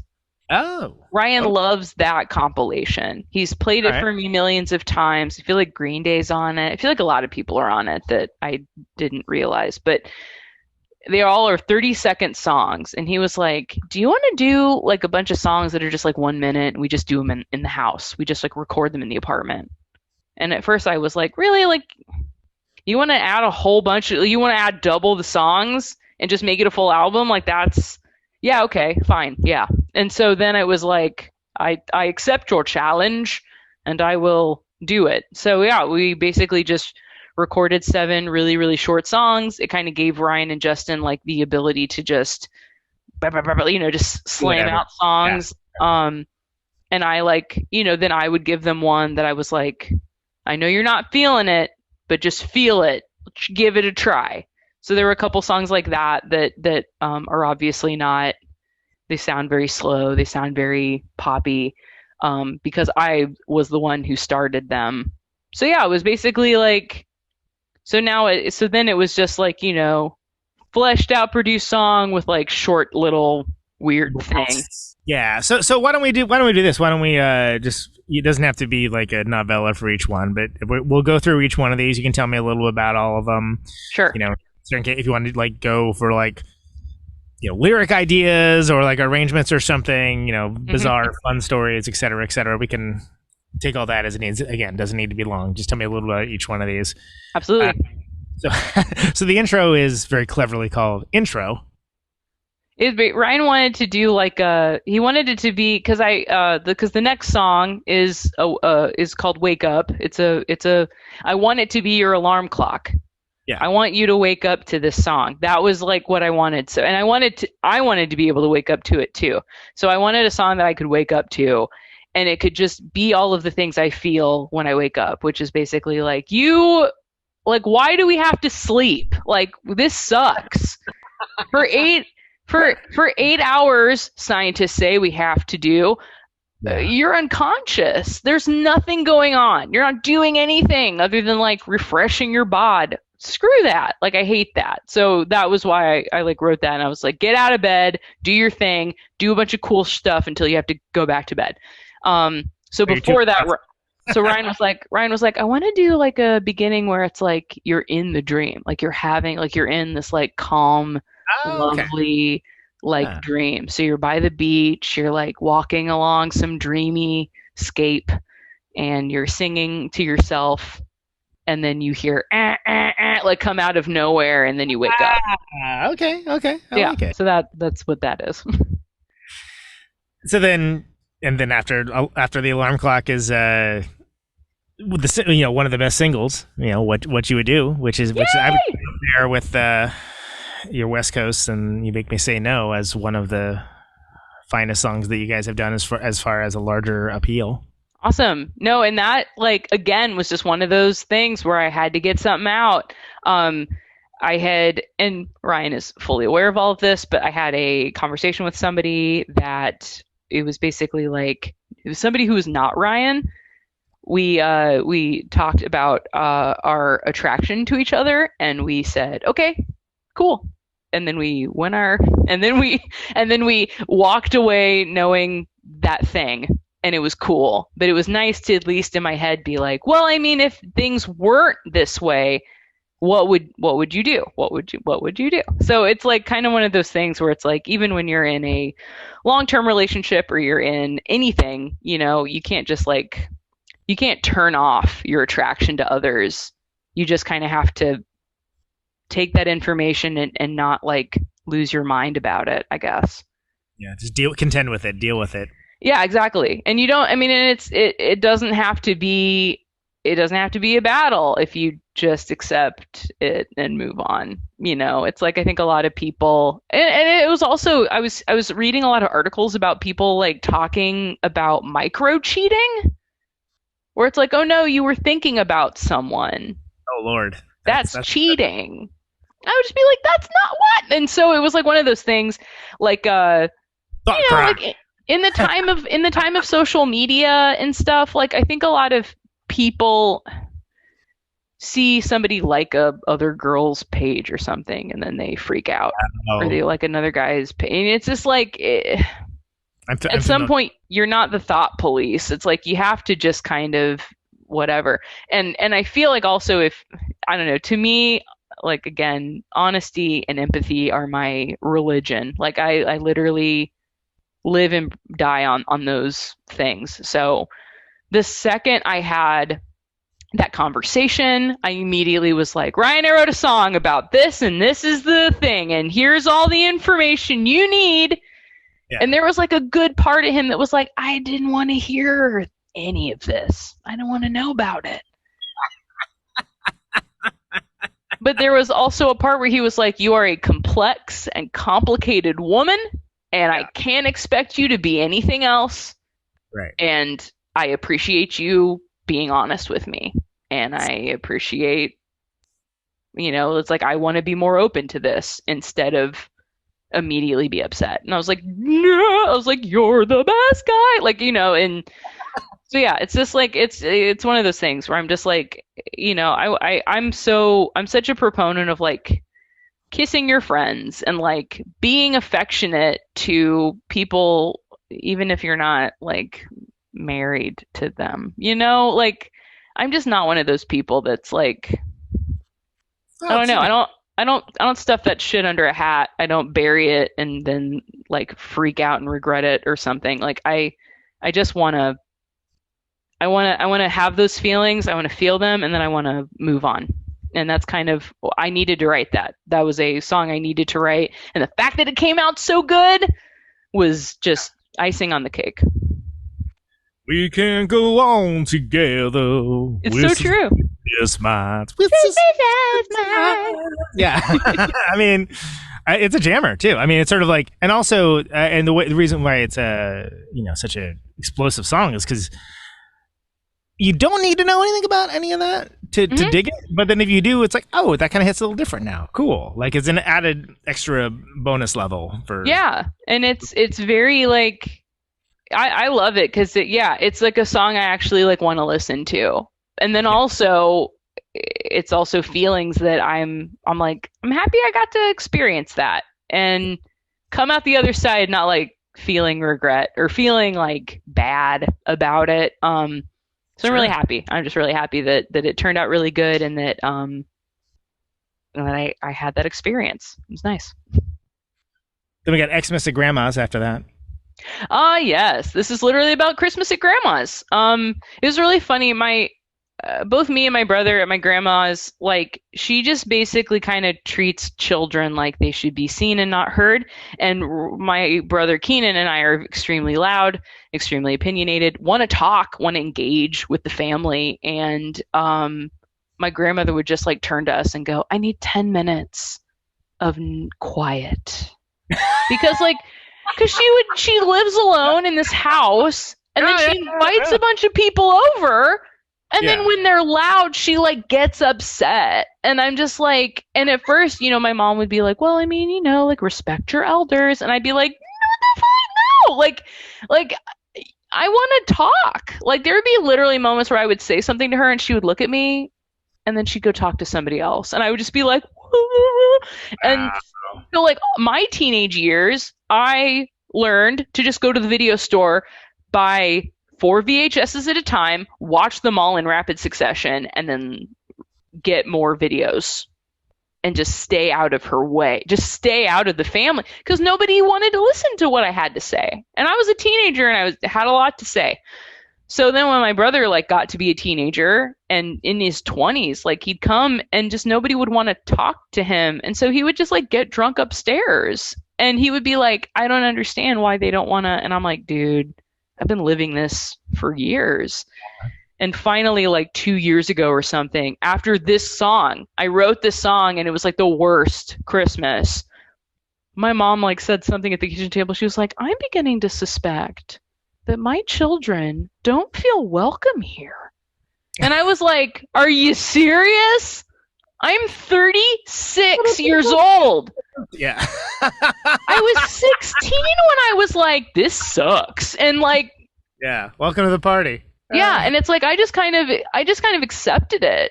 You know, like I just knew that this is how they were going to be, my staunch Midwestern fam, and I was just like, fine, I guess I'll just watch a bunch of movies, doesn't matter, like, you know. And Keenan just, he's like a lot more sensitive about that kind of thing, and he just was like really upset and bitter about it, and Mom finally like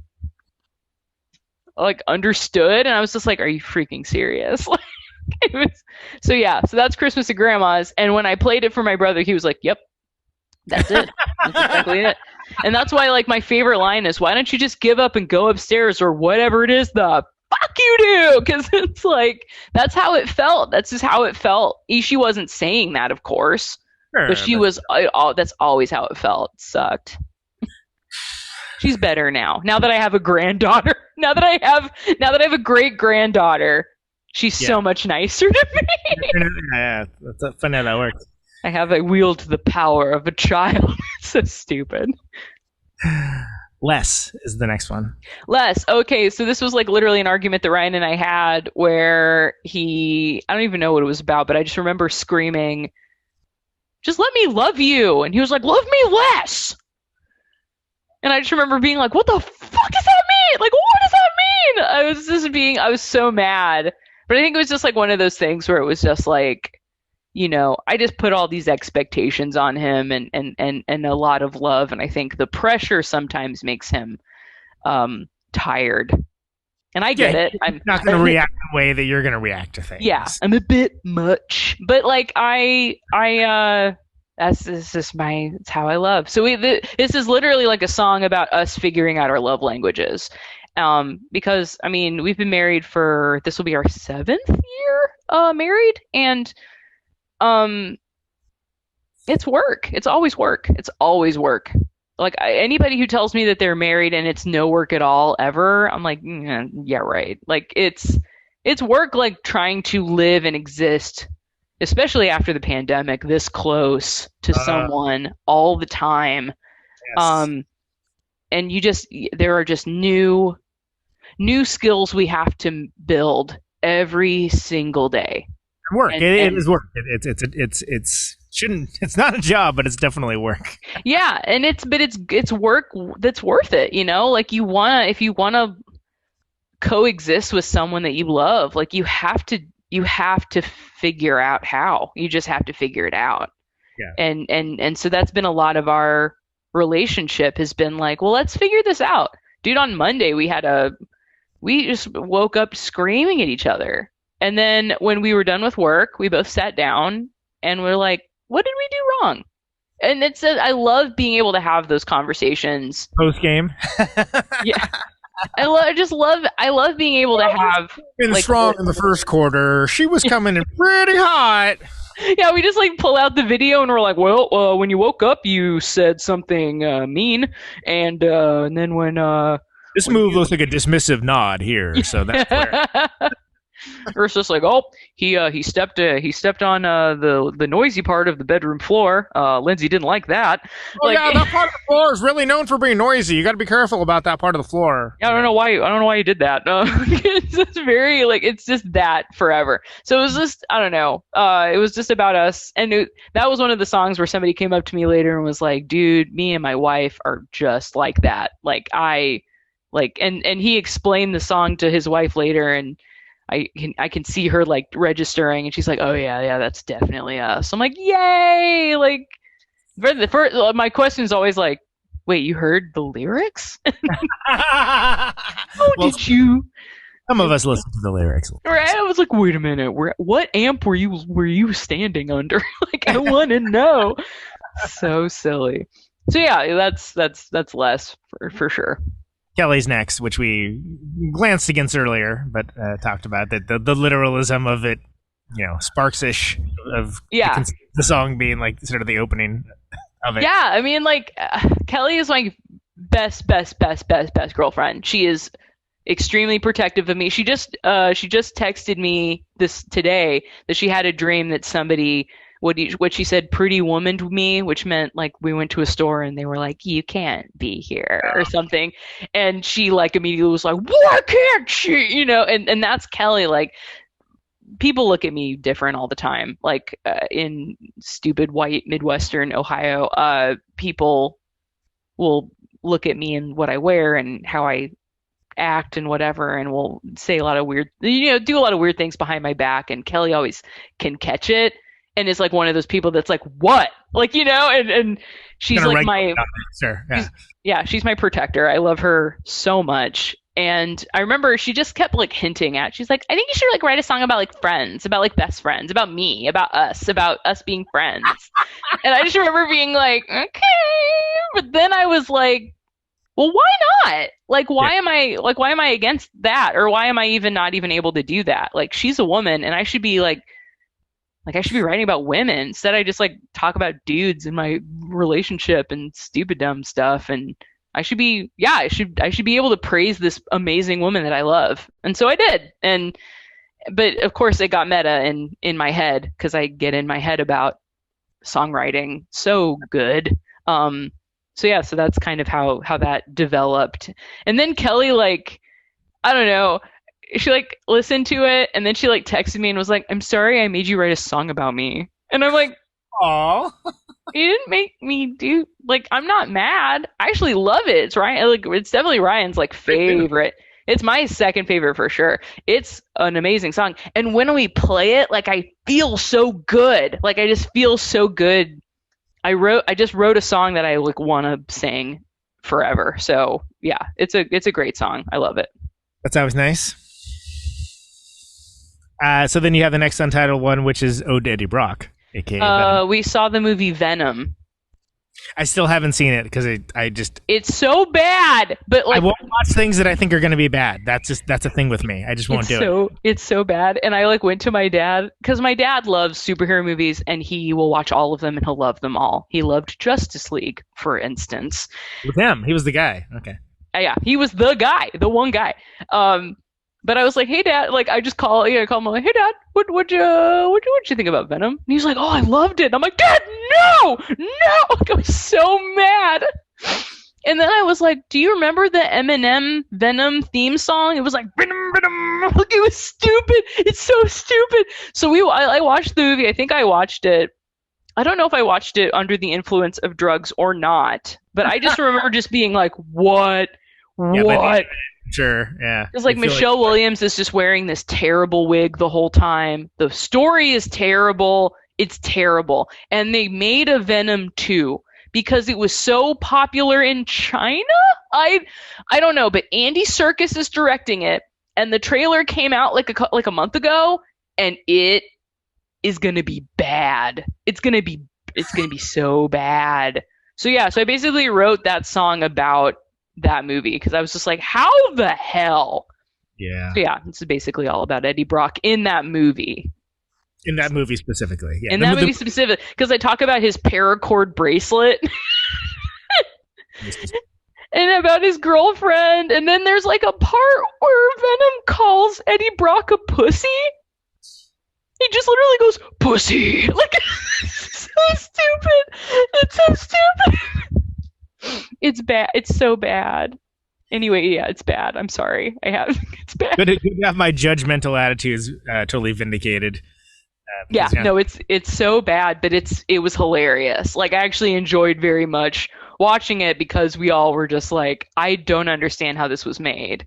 We watched Con Air last night, so I get it, because it's sort of like, wow, yeah, exactly. Just like how, like, there's so many memes in there, but it's like that one. I was like, oh yeah, like, because he's kind of just, I get it. Like, it's completely like a lampoon of an action movie, but also like a total big budget late 90s action movie at the same time. There's a million people in it.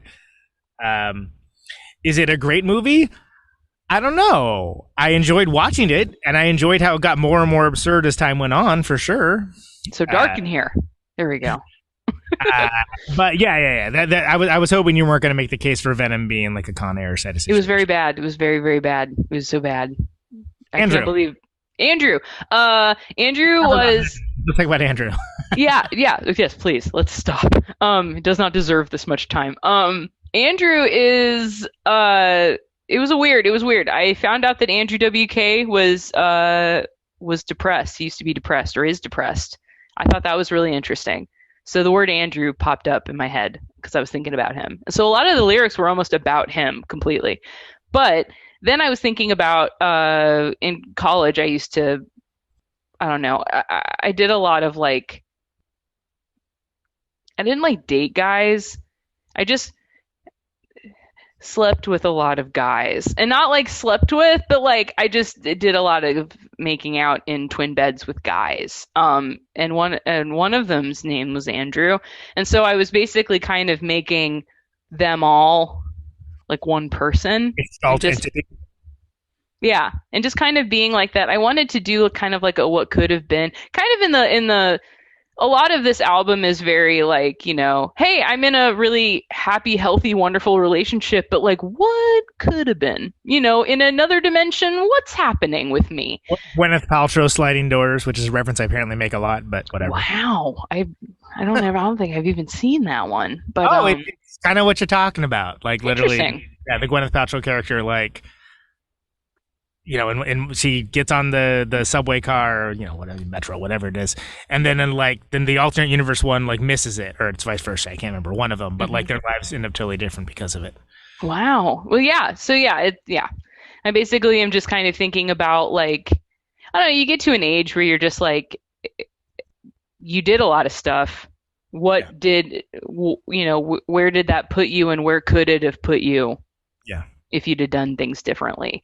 So that was kind of it. And I just wanted to make it kind of like a love song that was, I don't know, sometimes like it's hard to, sometimes I literally have to make up realities to write about, because sometimes things are just so fine in my own life that I'm like, what could we write about though? Like, yeah, exactly. Yeah. So after that is Phone. That's the fourth untitled. Phone. I just want people to call me on the phone. I hate texting. I hate it. I want people to call me. I want to hear everyone. What do you wrong time zone or time whatever. Yeah, no, I do. Like literally my mom was like, I mean, I talk to you, but like if I didn't have to hear anyone else's voice ever again, I wouldn't. And I'm like, whoa! Like I'm just like, whoa! I have like a select like I need people to call, you know, and I call my mom, my dad, I call Kelly, I call Garrett, I call my best friends. And then like other people, it's hard. Even if I'm friends with them, I have to be like, text them like, can we talk on the phone? And they're like, that's great, but no. And I'm like, I want to talk on the phone sometime. Put it on my schedule or something. Like, you know, like, how do you schedule a phone call with friends anymore? I don't know. Like it's and that's why like I've actually very much enjoyed the video chatting that I've been doing during the pandemic, because I actually get to see people's faces and talk to them. You get to see a human, yeah. And then I'm like, nobody wants. And then you know you go through that, you cycle through like that. Nobody wants to talk to me. I talk too much. It's too much. But yeah, that's what that's about. I just want people to talk to me on the phone. Oh, good Lord. Well, they're wrong, so there you go. Hypochondria 2, The Deuce. The Deuce. So Hypochondria 1 was about a friend who was a hypochondriac. That dude sucked. And literally just thought everything was wrong with him, but he was just like an only child, I guess. So maybe that was the problem. Ryan's an only child, though, and he's cool, so I don't know.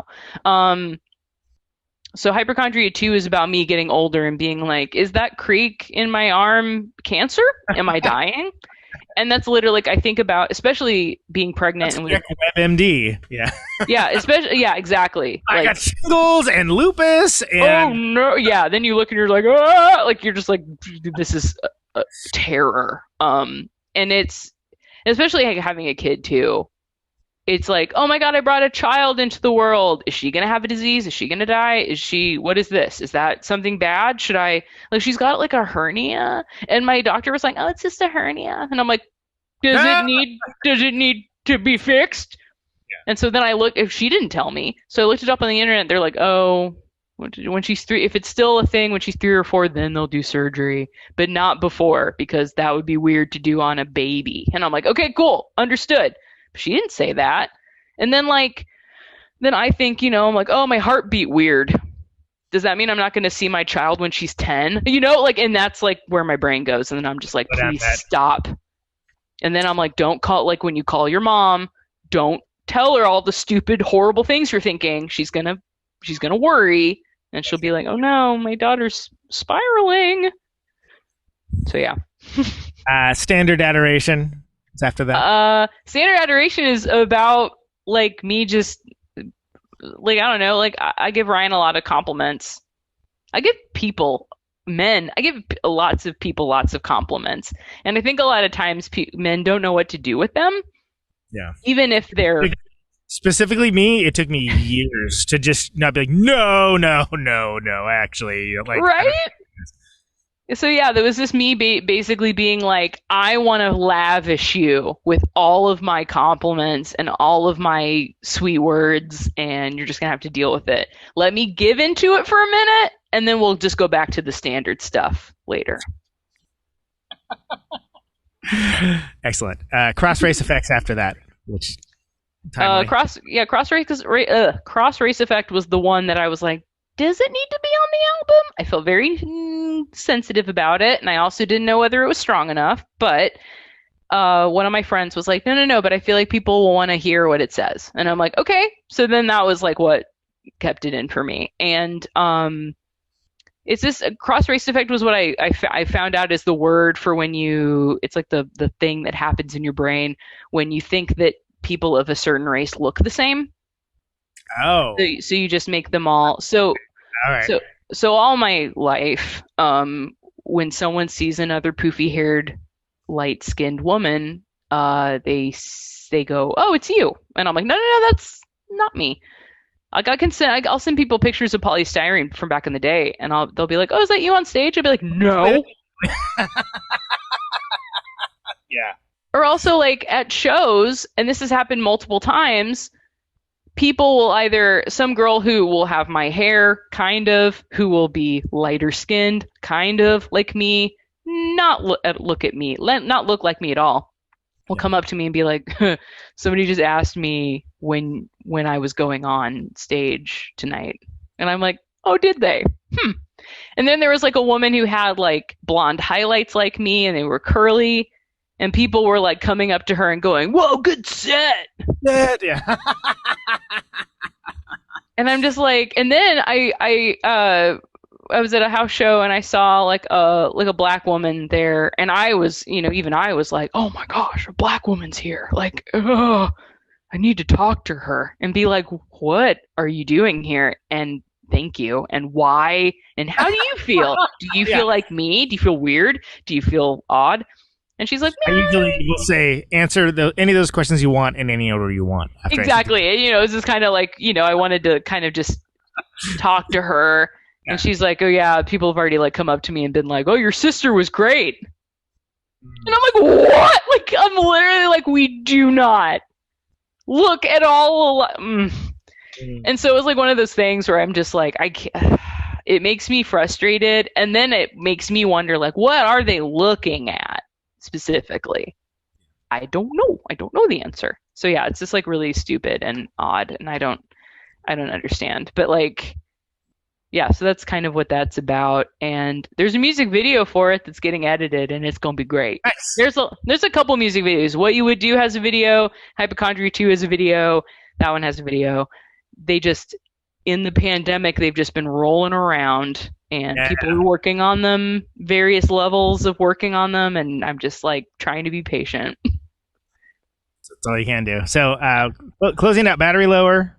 This is the last one. That was the last song I wrote too. I basically realized I didn't have a song for the name of the album, and Ryan and I had talked about like the name of the album. And I was like, I want it to be called Battery Lower because I want it to be kind of cheeky cell phones related.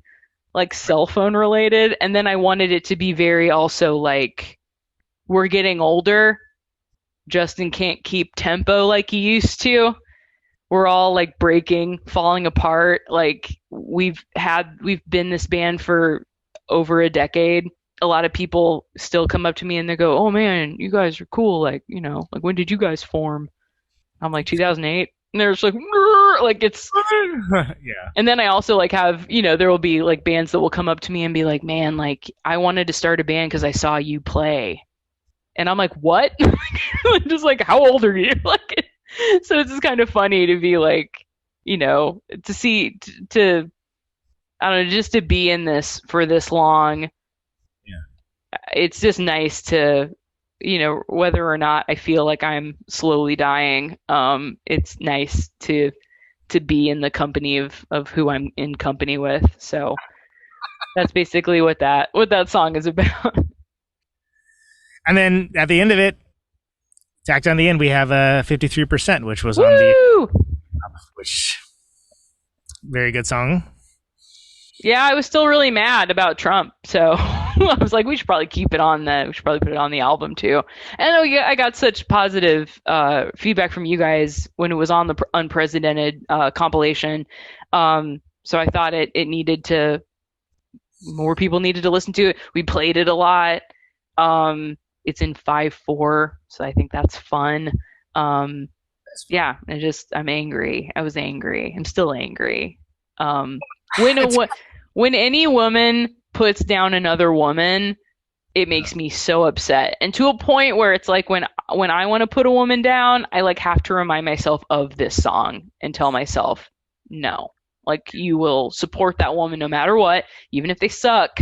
You will not tear that woman down, because men are already tearing us down all the time, every day, all the time. So it's like, and the whole thing was, and my dad's wife, I wasn't there, but Dad like told me a story about Thanksgiving dinner where his mother-in-law said something about like Hillary wouldn't have been a good president anyway because women don't have the brains to lead.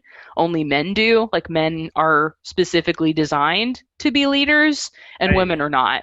And she talked about like how her mother, you couldn't trust, she couldn't trust her mother. Her mother was a terrible person, so she basically just wrote off all women, I guess. All women are terrible, yeah. Exactly. Yeah. So, I mean, but I understand that. Like, when you're your mother, it's your mother. So I think sometimes even when you don't want your parents of any, in any way, shape, or form to affect your behavior or your ideas later in life, they do. And it's just like, that's the power of being a parent, like you have this power. And so when you bring someone into the world in not a good situation, in not a good circumstance, you have control over, you have a large control over the way they think and feel all the time. And so I get it, but that's something to unlearn. If you think that women literally don't have the same brain as men, like, you are wrong and you're an idiot. Like, because at this point you should know that's not true. I don't know. Well, so, I was gonna say, this song also is a song just like Heavy Flow, in the fact that it's a type of song that needed to be written that it occurs to me that hits the mark. It does the exact thing it's meant to do. And obviously those are very different songs. Yeah. But I mean, that said, they both, you attack both of them very honest and earnestly, and are songs that, I mean, maybe they exist.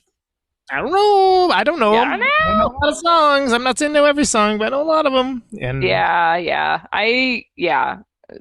a lot of stuff that I felt like, even that I was like, does 53% need to be on here? And it was like, no. Yeah, it does. If we have to retire it, then if you have to retire it, then like we're in a good spot. Sure. No, yeah, we're okay. We're in an okay spot. Okay, we're doing okay, yeah. I don't know. I feel like I just want to play it really hard when he goes to jail. I hope that happens. Not speak of that person, but yes. Yeah. So, yeah. And I really do like it really did help me, like, sometimes like a song highlights focus. of like what is important to me. And that song really told me like you need to take care of your own, and you need to uphold all women, even if they blow, even if they as a person blow.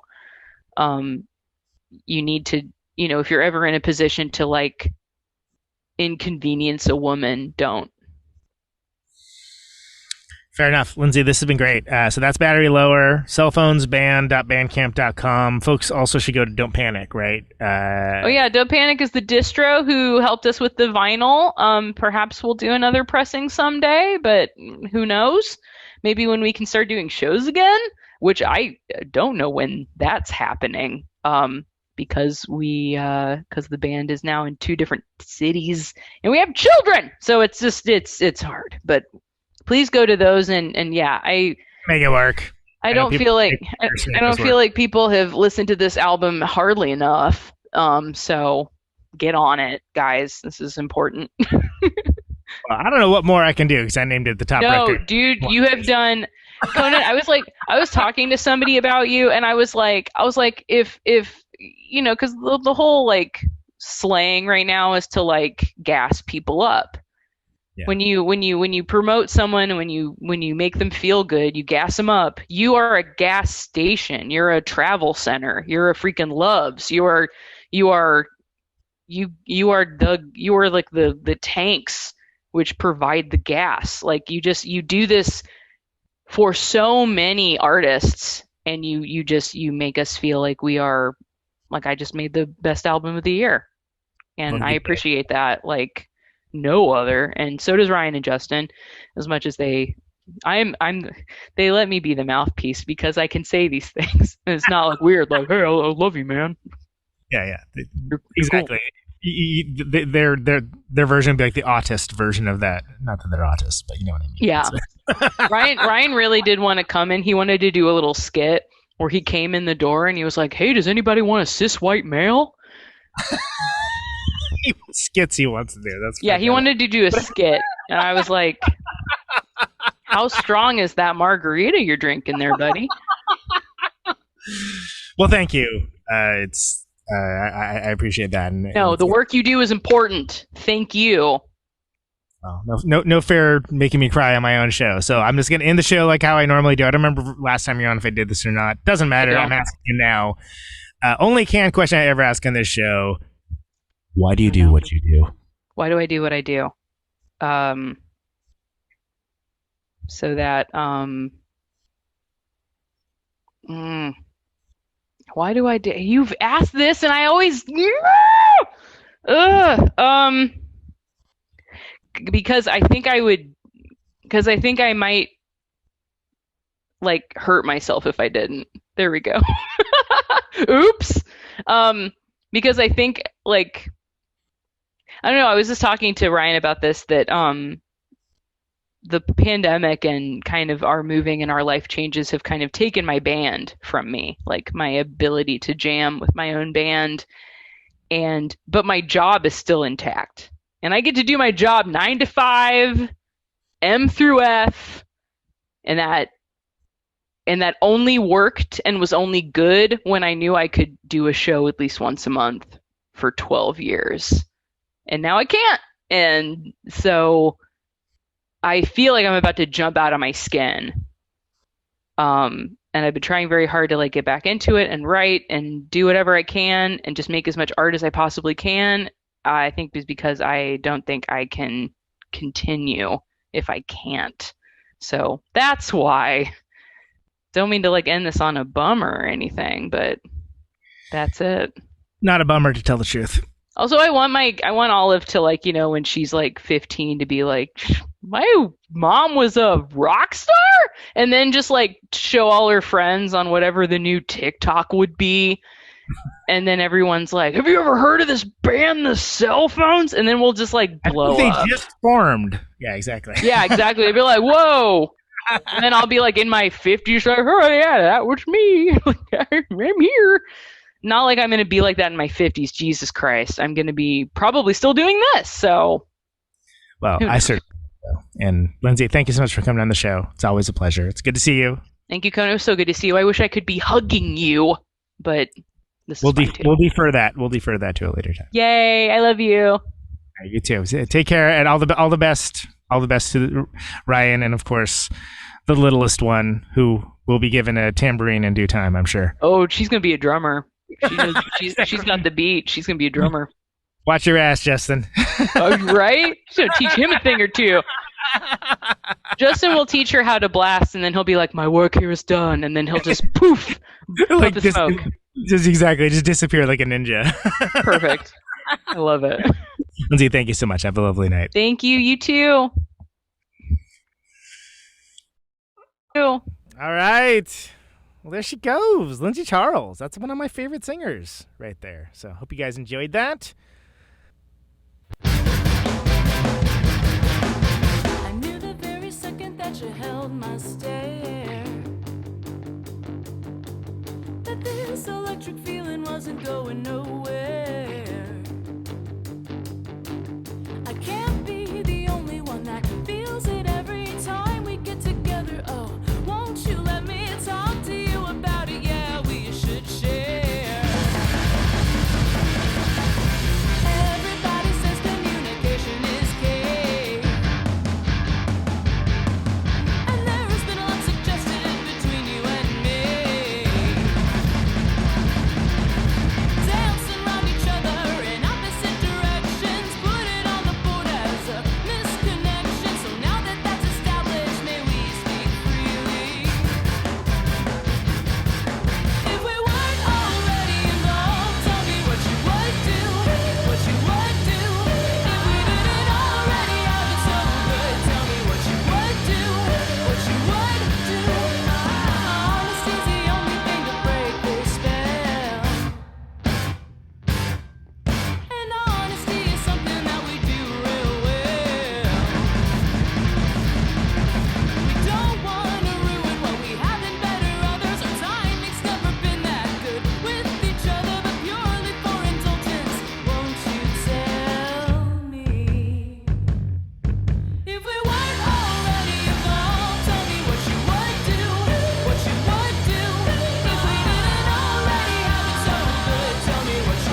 state of mind. I can feel it in the east. You got something radiating, tapping all my energy. I'm under a block of ice. April has abandoned me, like she does most every year. Average 35 degrees, and you never survive it. I would love to see you try, standing on the beach in January, waiting patiently to die. When she blows you to the ground, your surfboard won't save you now. I haven't felt the sun in months. Give me just a taste, give me just a touch. Then get out of my mind. I'm nowhere near the West Coast to you. You've got sunshine state of mind. I'm floating night after night. You're so young and hip and real, oh so wrong and oh so right. I've been hibernating to the songs you wrote when you were high. Hope you're getting melanoma somewhere on your inner thigh. Frozen stiff, I'm frozen up, set fire to everything and what? I haven't felt the sun in months. Give me just a taste, give me just a touch. Then get out of my mind. I'm nowhere near the West Coast to you.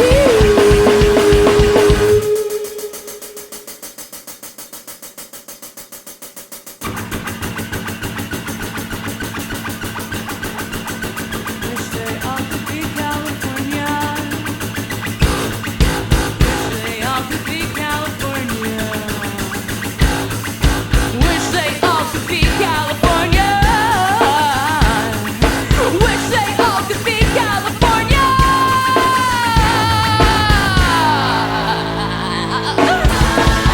haven't felt the sun in months.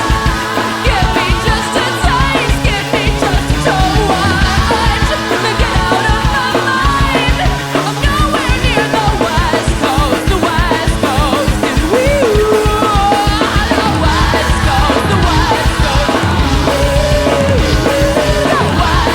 the West Coast, the West Coast, the West Coast. I'm nowhere near the West Coast, the West Coast.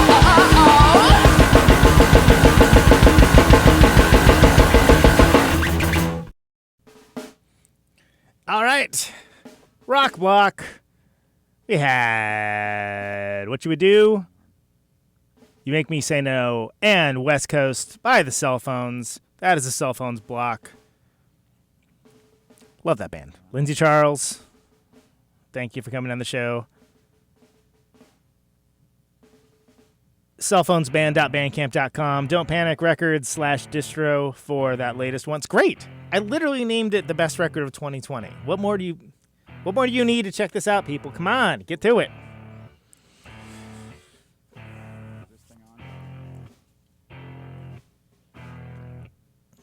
The name of the show is Conan Neutron's Protonic Reversal. Thank you, sir, very much for listening to it.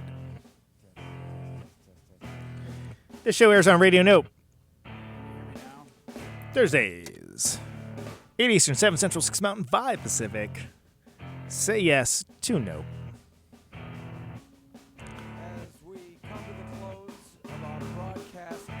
ProtonicReversal.com for the archives. Always free, no ads, no sponsors, no kidding. If you like the show and want to get episodes sooner, Patreon.com/Protonic Reversal. Mr. and Mrs. America, all the ships at sea. $1 a month will get you there. Always helps support the show as well.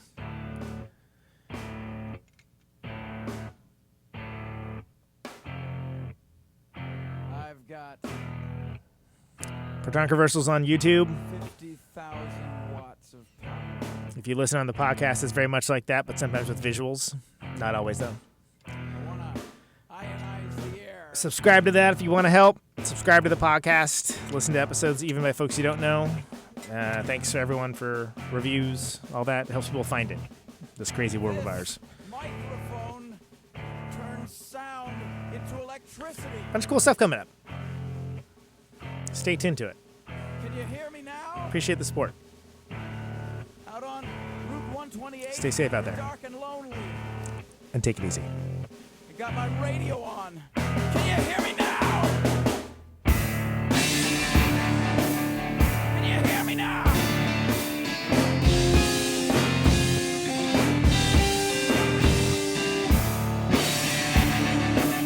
Can you hear me now?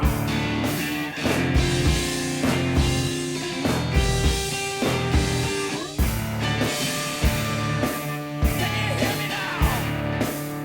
See the radio.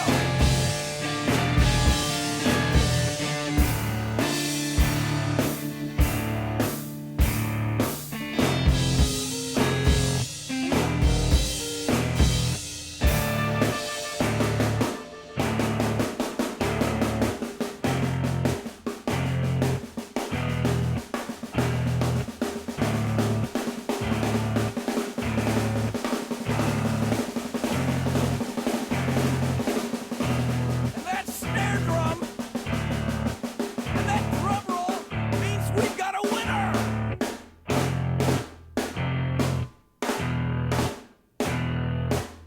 If you're the fifth caller,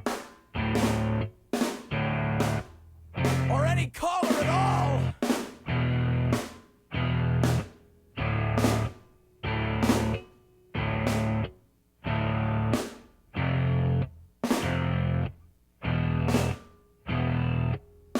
welcome to my top 10.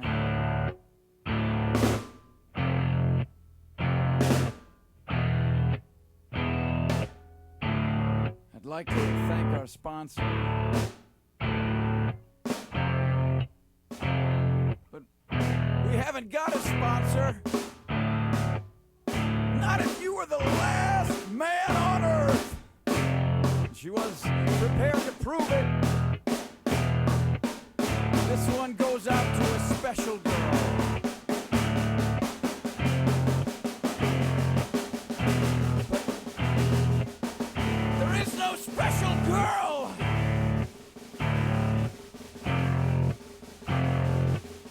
It's the end of radio.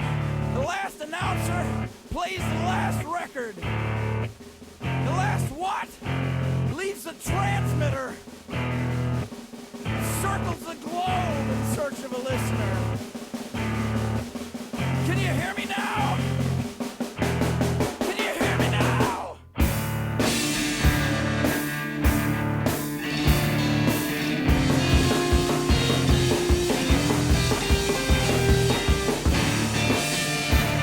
Can you hear me now?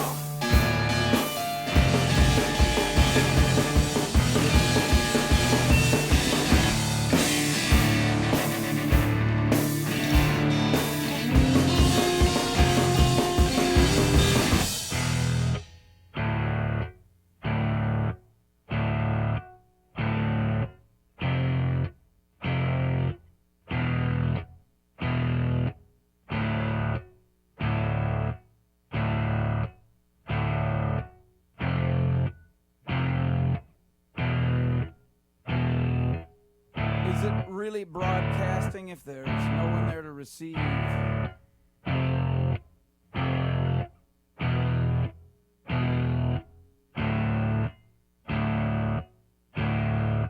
It's the end of radio. As we come to the close of our broadcast day,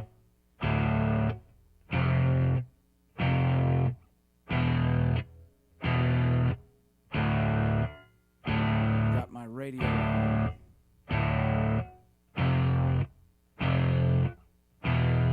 Can you hear me now? Can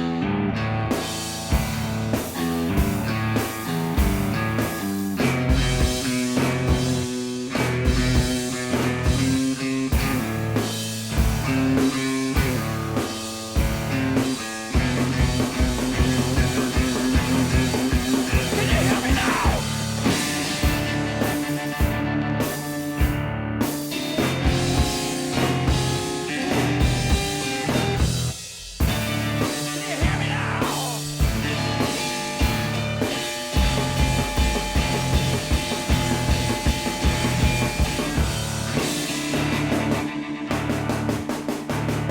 This